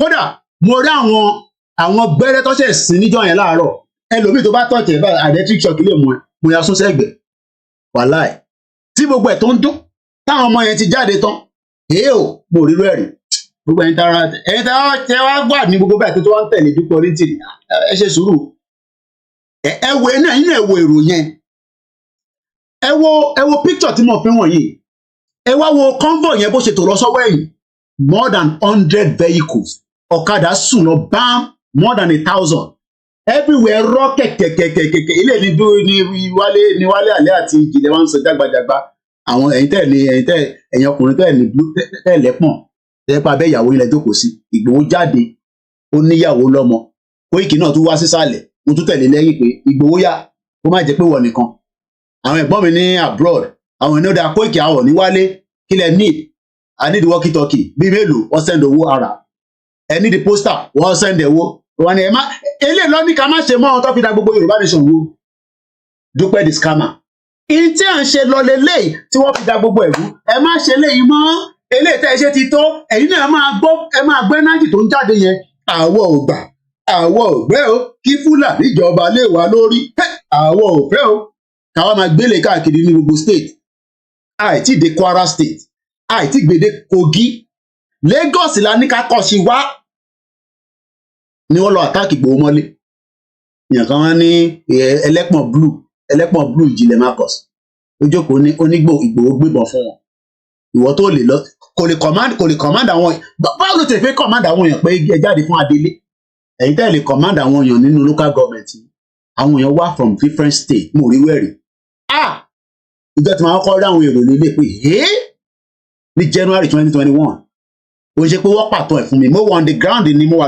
lórí stage tí Ìgbòho wà yẹn náà ni mo wà èmi gan rí pé yes ó yá gbọ́n sókè ó yà ń pé máa copy fídíò yìí agbọ́dọ̀ máa lo fídíò yìí eléyìí náà fẹ́ eléyìí tún fẹ́ ó fẹ́ tó eléyìí gan tún fẹ́ tí ṣé jẹ́ kọ́mọ̀ lẹ́ máa ń wò eléyìí gan ó tún ní kìnnì ẹ wá imagine ká máa gbèrú pressure báyìí lọ kí Ìgbòho máa lead wa níwájú kí bàbá Akíntóyè wà ní ibi tó wà nínú ilé kọ́kọ́ máa fún wa ní voice láti ibi tó wà this is the kind of what we needed àpàjẹ́ of Yorùbá land pure organic wàá ṣeré Waris Jinadu ìjìnlẹ̀ Margot àjọkọ̀ àmà ẹ̀rí tẹ̀ bá pa mí tí bá rí nígbà mi tó bá sọ̀rọ̀ lọ́pọ̀ pé àpọ̀pọ̀ ìyá àwọn ọmọ Oǹdó rẹ̀ ń ṣe bẹ́ẹ̀ yẹn báwo ló ṣe ń ṣe bẹ́ẹ̀ kẹ̀ ó yá gbọ́n sókè ṣe rí pé mo tún zoom kámẹ́rà yẹn ṣe rí pé èmi kámẹ́rà wà lọ́wọ́ ẹ̀ mo tún zoom ẹ̀ pé kẹ́ lè rí pé òun ṣe ghost làwọn tó wáyé. These are people that were tired of the Fulani atrocity in Yoruba land. Ìkọ̀kan dandan ló máa àwọn kan tún ní máa yẹ pé Fulani ní Ìgbòho lé kiri inú gbọ́ o Fulani ló ń dé o kó tó di pé Kóìkì wá gbé lọ sí Yorùbá nation kò sí nǹkan tó ọ̀sọ̀ tán wọ́n lè mi mo gbé Ìgbòho wọ Yorùbá nation.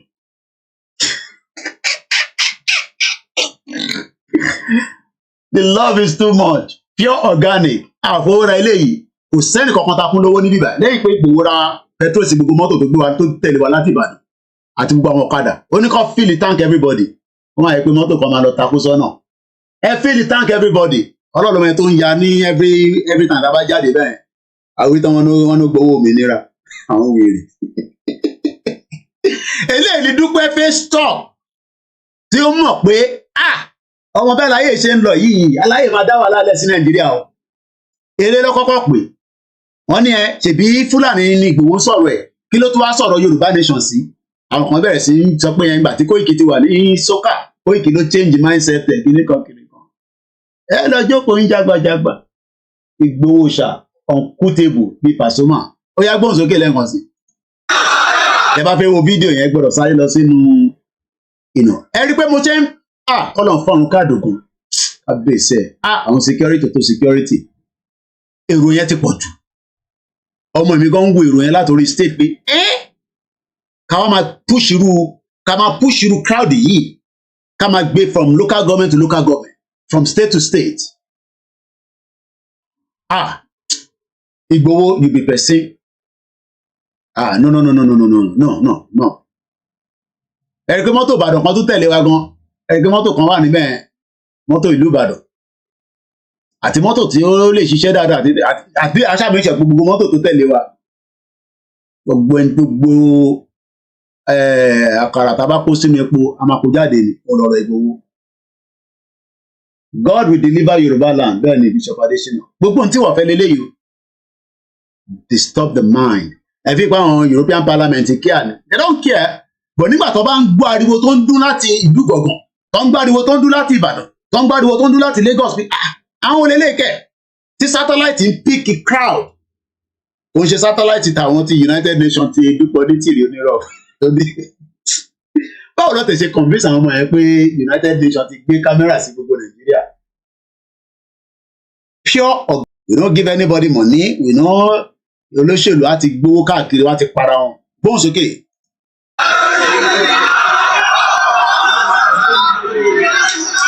ṣe rí crowd yẹn ṣe rí pé kámẹ́rà yẹn tún stable ní bíbá no ẹ̀yin náà wo crowd yẹn at least mo lè identify èèyàn bíi méjì straight away nínú picture yẹn mo ní láti go into too much details àwọn tó bá mọ̀ wọn ló mọ̀ wọn à ń fún gbogbo nǹkan síta lọ́dọ̀ tiwa ní bíbá for security reason.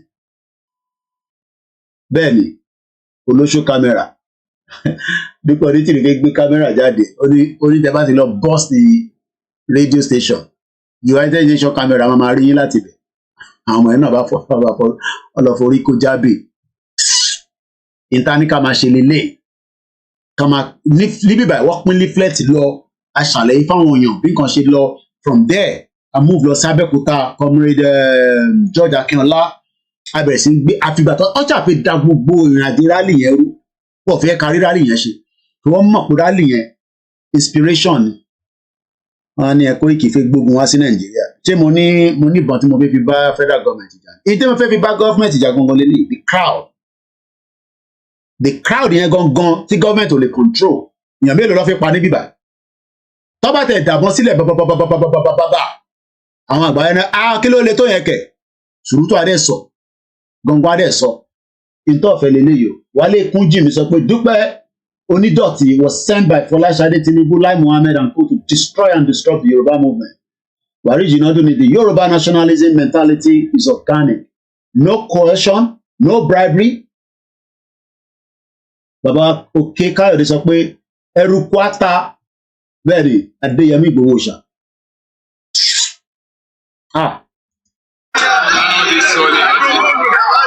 Ẹni pé mo tún dá kámẹ́rà yẹn padà sẹ́yìn pé ọmọ Ìgbòho nìyẹn òòṣà fún rẹ̀ irúmọlẹ̀ ó ní Ọlọ́run ló lẹ̀mí òun gbogbo nǹkan ló fi bàjà kí ló dé ṣé òun nìkan ni Dúpẹ́ Onítìrí ní kó wá declare Yorùbá nation ní Badagry wọ́n lè bust them mọ́bẹ̀ bẹ́ẹ̀ ni rest in peace Adogun Ọlọ́run àforíjì òòṣà gbogbo ara coordinator ẹ wà òkè wọn ní bá mi bí ṣe ń rí báyìí inú mi ń dùn ni mo ti fẹ́ wà òkè pa ni ẹ tẹ̀sí nínú fíìmù yìí ẹ lè mọ bínú tèmi ṣe ń dùn pé the journey have just started ní tí mo ti ń wá a da gbogbo ẹ̀rọ dàrú láàrin méjì but it's okay we'll get there wàá ṣe ń bá diplomacy lọ náà ni ó yá gbóhùn sókè Ìgbòho ó ṣàfún rẹ̀ àwọn ọ̀dàlẹ̀ kankan náà ti wà láàrin wọn bẹ́ẹ̀ àròjọ àwọn ọ̀dàlẹ̀ àṣepọ̀ táyìn tá à ń lọ báyìí àwọn kan ń dálẹ̀ wa báwo mo ṣe wá fẹ́ mọ ọ̀dàlẹ̀ láàrin gbogbo wa ní dáhùn àwọn tó wà láàrin Ìgbòho nígbà yẹn láàrin ọ̀sẹ̀ fẹ́ mọ ọ̀dàlẹ̀ how do you want to know nígbà tí mo lo kúngúdè tí mo dẹ̀ ní àjẹ́ tí mo dẹ̀ ń ṣoṣó báwo mo ṣe fẹ́ mọ ọ̀dàlẹ̀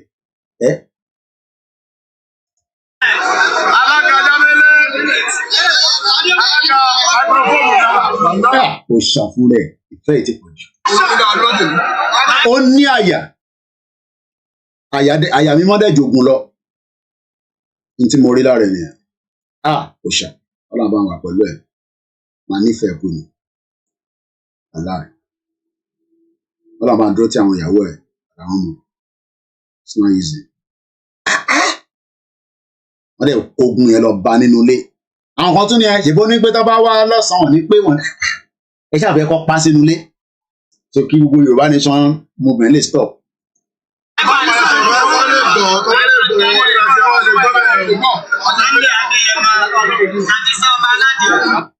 Tanga Aleyama àti àwọn 419 nìyẹn voice time gbọ́ yẹn àwọn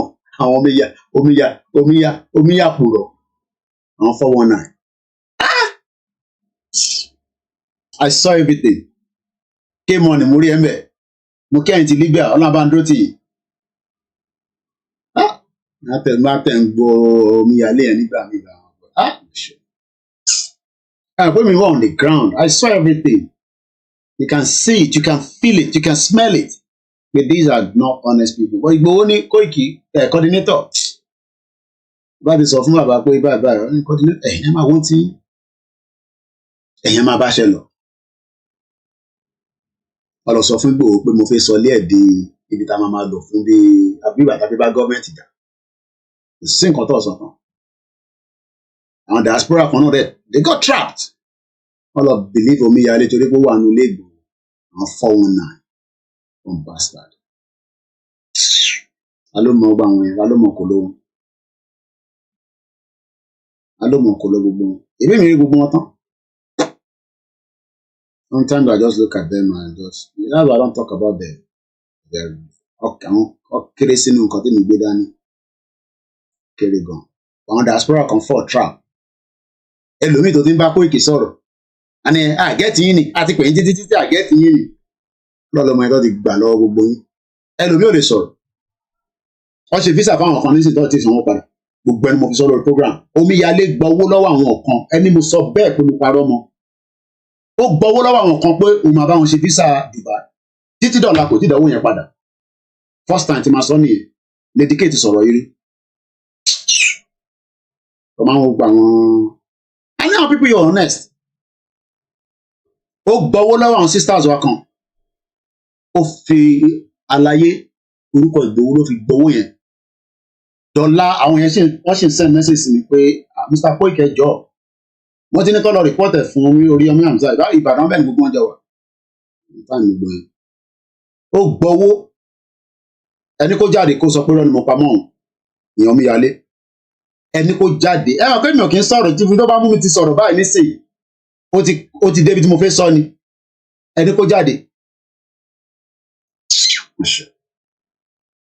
So in diaspora you gotta be very careful. Ẹ̀gbọ́n voice ẹ̀ kò ń dún bí bí asín abẹ́lẹ̀ bẹ́ẹ̀.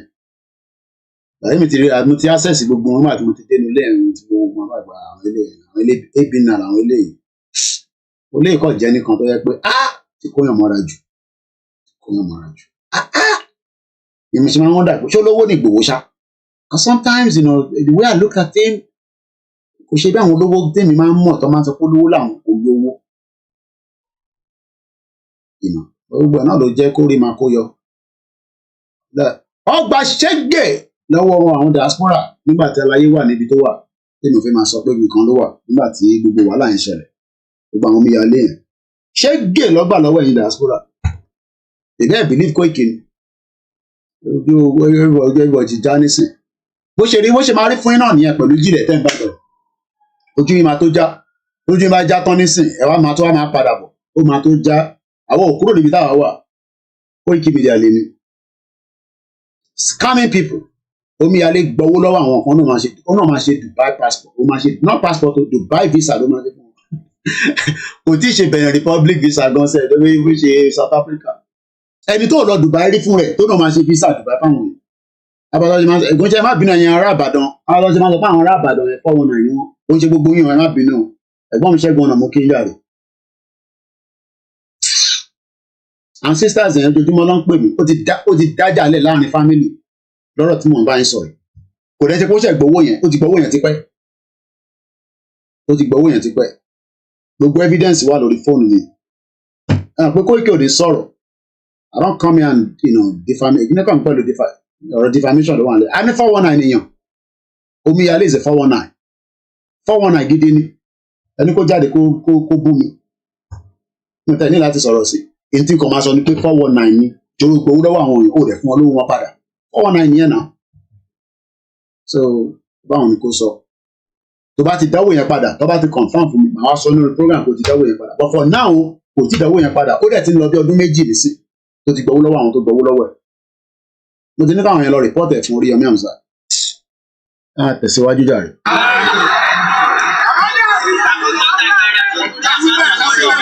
torí pé wọ́n máa ń rò pé àwọn ọmọ Yorùbá kan sọ ẹ mọ̀ pé the same thing pẹ̀lú ìjìnlẹ̀ ẹ mọ̀ káwọn gbọ́ Yorùbá gbọ́ ẹ mọ̀ pé mi ò gbọ́ ẹ̀nà dáadáa inú rẹ̀ lè fi òwe sọ̀rọ̀ tí gbogbo yẹn lórí àwọn máa fi ń káàjọ gbogbo yín èmi ò ti kúrò létí pẹ́ ẹ lè expect kémi máa sọ̀rọ̀ báwọn ṣe ń sọ̀rọ̀ náà international journalist lè ní èmi mọ tí mo fẹ́ project jáde mo mọ tí mo fẹ́ kẹ́hìn diaspora rí nígbà tá à ń ṣe program yẹn lọ nílé gbogbo ẹ̀ làwọn fẹ́ kẹ́ rí inú ilé Ìgbòho lè lé nínú àwọn ilé Ìgbòho lọ́wọ́ yìí ní gbogbo jágbàjàgbà yìí táwọn ilé jáde ṣá ẹ bá dẹ̀ correct wọn àdìjà náà nínú ilé gbà yẹn.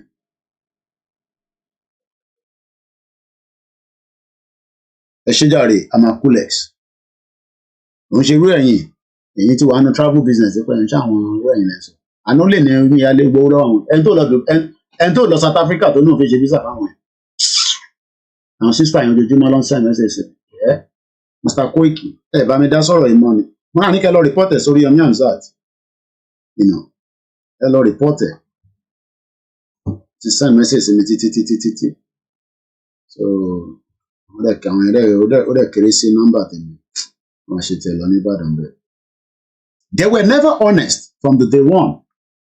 They just love the gbogbo fẹ́rífẹ́rí tó ń lọ láàrin Yorùbá nation. The last message tí ẹni yẹn communicate pẹ̀lú mi was August 28. How can I get Oriyomi Hamzat number? Ẹ lọ sórí page Oriyomi now. Ìbò ní radio station.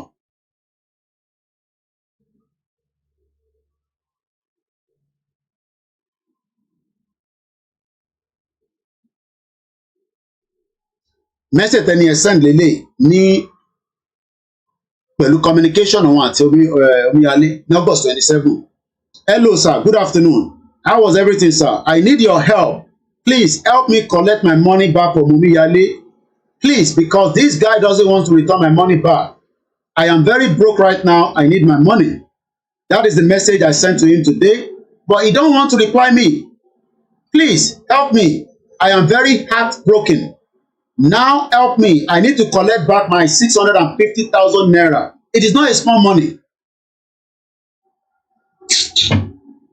Anyway, diaspora ti realize but ṣẹ́rí àti ẹ̀ńtẹ́lẹ̀ yìí jìnlẹ̀ ṣẹ́rí ti jìnlẹ̀ yẹn ẹlòmíì máa ní hypertension nù yín níta gbé dání ó kù díẹ̀ nù nítorí báwọn ènìyàn kẹdáwó yín ṣe problem yín náà kó jẹ problem tèmi ẹlòmíì máa ní hypertension àkọ́gbọ́ pé ó kú dànù ni when you get disappointed ta ló lè sọ pé irú àwọn Omíyalé yẹn máa back out irú àwa ti rí náà bọ̀ tí bá jáde tí bá sọ pé báyìí nígbà yẹn kí lẹ máa sọ ẹ lè máa sọ nǹkan mí ẹ̀yin mọ ìwé ilé wọn ilé mi wà pẹ̀lú Ìgbòho bí gbogbo ẹ ṣe ń lọ tí ẹ kí n sọ fún chief mo sọ fún nígbà yẹn tí àdúgbò fẹ́ lọ. àwọn ọ̀fẹ́ àwọn ọ̀gbà kí Fúlàní kó jọba lé wa lórí ṣé mọ̀ pé Tinubu sọ nísìn a máa padà sí àwọn IRA mo ti sọ̀rọ̀ gan lórí wọn nǹkan kọ́kọ́ gbé wa lọ sọ́dọ̀ Ìgbòho lẹ́ẹ̀kan ni ti gangan Tinubu sọ nísìn pé òun máa gba àbí òun máa ralẹ̀ kò tẹ̀ tí yé mi tó fi kí ló fẹ́ ṣe pẹ̀lú àwọn Fúlàní herdsmen àwọn terrorists tó ń pè ní herdsmen mo sọ fún yín pé Tinubu is going the same way like Buhari farmer mo sọ fún yín ní last week kan ni kò fẹ́ declare wọn as terrorist Tinubu ọ̀dà nǹkan lélẹ̀ ó náà máa create avenue tí problem yẹn máa fi wà resolve between the herdsmen and the farmer. Tinubu may create a livestock ministry to tackle herders crisis. Ganjude.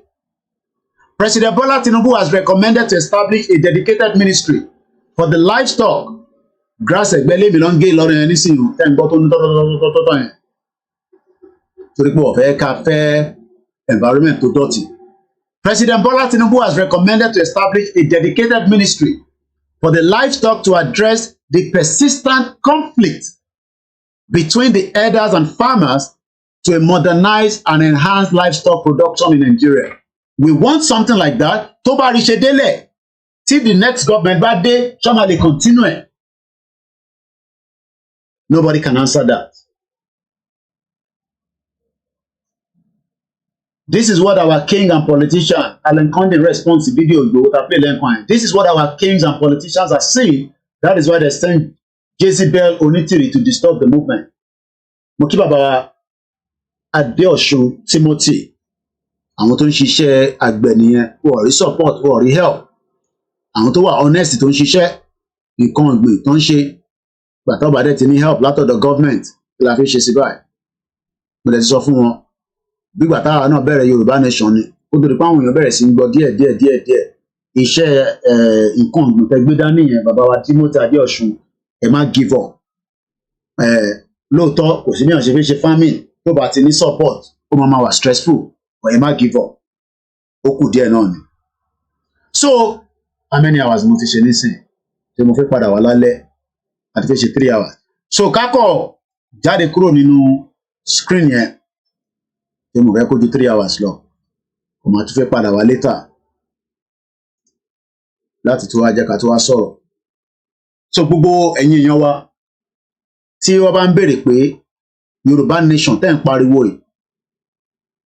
Bẹ́ẹ̀ni, ìyá mi Pastor Mo, our people like deceiver. Tinubu is just deceiving them. Well, Dizzy man sọ pé the council cut your grass as you pay for your council tax. Àwọn ìgbọ́n ìmọ̀ ń bá mi sọ mí ní ìgbé. Koiki, wọ́n gbọ́dọ̀ gé grass ẹ̀. Ó sọ council tax. Ara reason láti sọ pé Yorùbá financial economy. Irú àwọn Dizzy man ni àwọn mọ̀ ń pẹ́ dáadáa. We have brains. Irú ma Mr. Baba Wálé Ẹdùn yẹn náà tó fi ṣe finance minister. Wọ́n ò lè rí kankan ṣe nu Nàìjíríà. Ẹja bọ́ọ̀lẹ̀ nu Nàìjíríà. Kẹwàá jájọ ṣe gbogbo Yorùbá economy. Ká ní relationship pẹ̀lú gbogbo countries around the world. Ká ní foreign policy tó strong. Gbogbo tí wàhálà tí Tinubu bá ṣe. Ọlọ́run yẹn kọ́kọ́ bá da wàhálà yẹn nù nígbà tí government mi bá dé. Torí Tinubu kódà tó bá fún wa ní strong institution. Tó fún yín ní gbogbo tẹ́ fẹ́. Tó bá lọ ńkọ́. Kí ló ń pè ní strong institution? Ṣèbí torí pé government kan wà níbẹ̀ ló ń jẹ́ kó work ni. Tí government mi bá dé tí kò bá jẹ́ kó work ńkọ́. So bó ṣe rí nìyẹn. So àwọn tó bá ń béèrè pé Yorùbá nation tẹ́ ń pariwo yẹn. Níbo gangan lẹ báṣẹ́ dé? What we are saying is that since we do not want to be àwọn tí ó ń jà káàkiri, àwọn oníjàgídíjàgan, we would have to be very, very patient pẹ̀lú àwọn tó ń lead wa.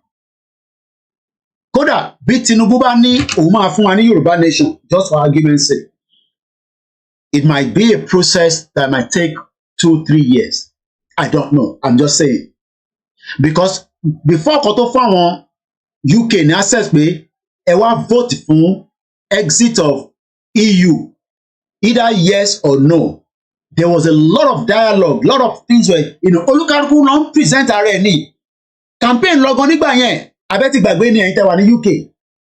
Ṣé rántí pé there was a yes campaign and a no campaign? Wọ́n wá ń gbé mọ́tò lọ káàkiri gbogbo ìlú, gbogbo gbèríko láti sọ reason tó ṣe gbọ́dọ̀ kúrò nínú European Union àti reason táwọn ṣe gbọ́dọ̀ dúró fáwọn tó fẹ́ yes. Àwọn tó fẹ́ yes pé ká máa lọ, àwọn tó fẹ́ no. So for the fact that ẹ̀yin tí ẹ ní ML negotiate pẹ̀lú Tinubu, no, it doesn't work like that o.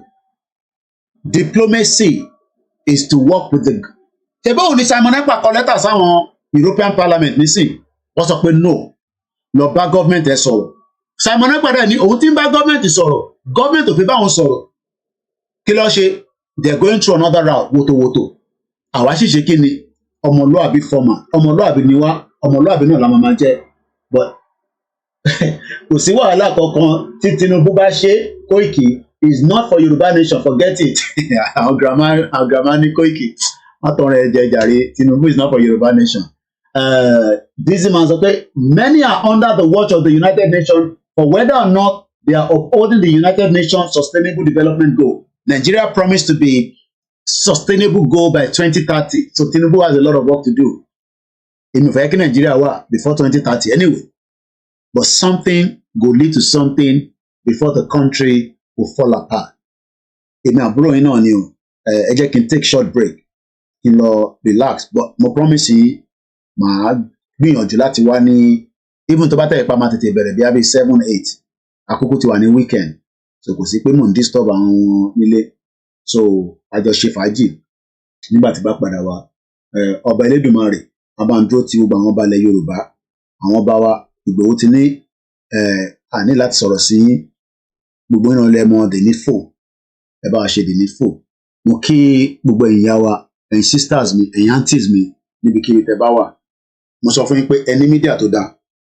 We take feedback. Tẹ́ bá ní kankan tẹ́ orin lójú, nọ́mbà screen yẹn, ẹ bá ti send message síbẹ̀. Màá pick it up, màá respond sí or info@koikimedia.com. Gbogbo ẹni tó bá ní Koiki, ó tẹ̀ ń ṣe wàhálà gbọ́. Báwo la ṣe fẹ́ support oríṣiríṣi ọ̀nà lẹ́lẹ̀ fi support. Torí pé mi ṣe máa ń sọ mídíà tí kò bá máa sọ pé òun need support. A jẹ́ pé ó ti ń gba commission lọ́wọ́ àwọn olóṣèlú nìyẹn. And we are not going to go that route. We will remain the Yoruba nation route, and we are going to remain like that. Gbogbo ẹni tí wọ́n support wa with the little support, through prayer, through your donation, which is voluntary, we say thank you so much and don't stop doing so that we can continue the great work that we are doing as well. Nobody can stop the movement. Not even myself. Kò sẹ́ni kankan tó lè stop movement. This is a movement that will be completed lágbára Elédùmarè in our lifetime. Bí àṣà Ọmọlúkà, èmi máa náwó Yorùbá nation. Èmi ò mọ̀ nípa àwọ̀, but èmi Ọláyọmí Kóìkì máa náwó Yorùbá nation. Yes, Nigeria is still a country that is still existing. But whatever it is, your government must take care of you financially, economically, welfare, security, and protect you from as many of the dangers that is out there. And as I leave you again this afternoon, let us continue to be very, very focused. Dúpẹ́ Onítìrí, one bastard, she tried to destabilize the movement. Okay, wọ́n ní ká sọ di around 11 p.m. 12. Okay, a ó ṣe ẹgbẹ́ ká gbé lọ́wọ́ òrùlé mí nìyẹn, ó dà wí sí. Ọba Elédùmarè kò ní fèmí sílẹ̀, kò ní fẹ̀yìn sílẹ̀. Ẹ̀yin tẹ́ wà ní Nàìjíríà, we are very concerned about you, especially, things are very tough, and I'm not joking. But kí la fi ṣe sí báyìí? Àfi pé ká sọ fún Bọ́lá Tinubu pé palliative yẹn ẹ jẹ́ kó kárí káàkiri. Ẹ yẹ kí gbogbo àná ká tó lọ relax. At least ẹni tó bá tún fẹ́ wo program mi, èmi náà máa tún lọ wo program mi kó tó di pa tó máa wá jáde padà. Gbogbo ẹni tó bá fẹ́ support wa, ọ̀nà tẹ́lẹ̀ fi support wa náà ni pé First Bank 309-680-8848. First Bank 309-680-8848. Ọláyọmí Kóìkì. Email musakalamu@yahoo.com. Cash app mi kò ṣiṣẹ́ lọ títí mọ́, so tẹ́ bá send owó á bounce ni. But tẹ́ bá yẹ pé UK account ẹ bèrè lọ́wọ́ mi máa fún yín. Mo kí ọmọdé, mo kí àgbàlagbà, gbogbo ẹ̀yin silent listeners wa tẹ́tí tẹ̀lé Onítìrí lọ. Problem yìí nìyẹn kò ṣe problem tèmi. I know you're under the program. Ẹ dẹ̀ mọ̀ pé òtítọ́ làwọn gbé dání. Onítìrí ò ní kankan tó fẹ́ fà yín. But time will tell. A ti wà ní September nísìn. Gbogbo à ń jọ ń dúró de ìjọba délé yìí tó máa dé láìpẹ́ ìbẹ̀ ṣe sọ fún wa. Bí jìnlẹ̀ ṣe ń pariwo àti Wálé Àlè ṣe yẹ kó rí bí ọ̀pariwo ẹ̀mọ́ nísìn. So, but for now, Ọba Elédùmarè á wà pẹ̀lú gbogbo wa. Níbikíbi tá a bá wà, ẹ̀yin tá wà ní Libya àti Morocco náà, àmọ́ bí àwọn Nigerians were affected ní Morocco. Ọlọ́run fi yín sílẹ̀ o. Àwa Yorùbá nation, mo kí Yami Faith. Yomi and Archie, I say big thank you. Thank you so much gbogbo ẹ̀yin tí mo dárúkọ náà. So, I'll be back, like I said, tonight. And on that note, have a very good afternoon. Enjoy the rest of the day. Week tó ń bọ̀ lórí à ń pè ní ẹ máa bọ́ sí the rally tá a fi ṣe ní America. We hope we can start our own as well as quickly as possible so that we can continue from where we stop. Igboho Sha, mo kí YSDL. Ìjáyà Jaya mo kí ẹ. Bye for now, everyone. Ẹ jẹ́ ká play anthem wa ká máa lọ. Yoruba nation, no going back. Yoruba nation for life. Gbogbo àwọn akíkanjú wa tó ti kú pátá nílẹ̀ Yorùbá, lọ́mọdé lọ́kùnrin lágbàlagbà, fún ìdí tí kò yẹ kẹ́ tí kú, ẹ má sùn lókun, ẹ má sùn rárá. gbogbo àwọn tó ń disturb ilẹ̀ Yorùbá ẹ bá máa wọlé sí wọn kẹ́nà wọn lẹ́gbàá dáadáa. Bye for now.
Yorùbá wà lọ̀rọ̀ ìkàn pátápátá la ṣe ń lọ́gbọ́n ẹ̀tàn tantan sétí ọmọ aládé gbogbo nígbàgbọ́ wípé bẹ́ẹ̀ ṣe ń gbọ́ lẹ́yìn náà mọ̀ sọ fún àwọn yòókù kárí ilé kárí oko tí gbogbo wọn sì péjú pésẹ̀ síbi ìwọ́de àrágbá yamuyamu làlújá tó ń bọ̀ lórílẹ̀‐èdè Amẹ́ríkà yìí ti Yorùbá Nation Diaspora Mega Rally in alliance with Yoruba World Media àti Yorùbá Nation Self-Determination parapọ̀ dọ̀kan ṣàgbékalẹ̀ New York Super Mega Rally ọjọ́ mẹ́ta gbáko ló máa fi wáyé bẹ̀rẹ̀ látọjọ́ ìṣẹ́gun Tuesday ọjọ́ kọkàndínlógún oṣù kẹsàn-án títí di ọjọ́bọ̀ Thursday ọjọ́ kọkànlélógún oṣù kẹsàn-án bákan náà látago 7 òwúrọ̀ títí di agogo 4 ìrọ̀lẹ́ New York Times láti máa péjú pésẹ̀ gbóhùn sókè rárá fáyé gbọ́ wípé ó tó gẹ́ Yorùbá Self-Determination is our right Yorùbá fẹ́ dá dúró a fẹ́ kúrò lọ́wọ́ ẹ̀tàn a fẹ́ kúrò nínú ìnira orílẹ̀-èdè Nàìjà bá a sì ń rọ gbogbo àwọn èèyàn wa jákèjádò àgbáyé tó ń bọ̀ wá síbi rálì yìí wípé ká pàdé lọ́jọ́rú 20 oṣù kẹsàn-án ní rally location 78 UN General Assembly 405 West 45 Street New York City New York 10017 fún ẹ̀kúnrẹ́rẹ́ àlàyé síwájú sí i tàbí fún ọ̀kan ọ̀jọ̀kan ìbéèrè tẹ́ bá ní ẹ kàn sí wa látòrí èyíkéyìí wẹ́bsáìtì yìí www.megarally.org tàbí www.yorubaworldmedia.com ó sì lè jẹ́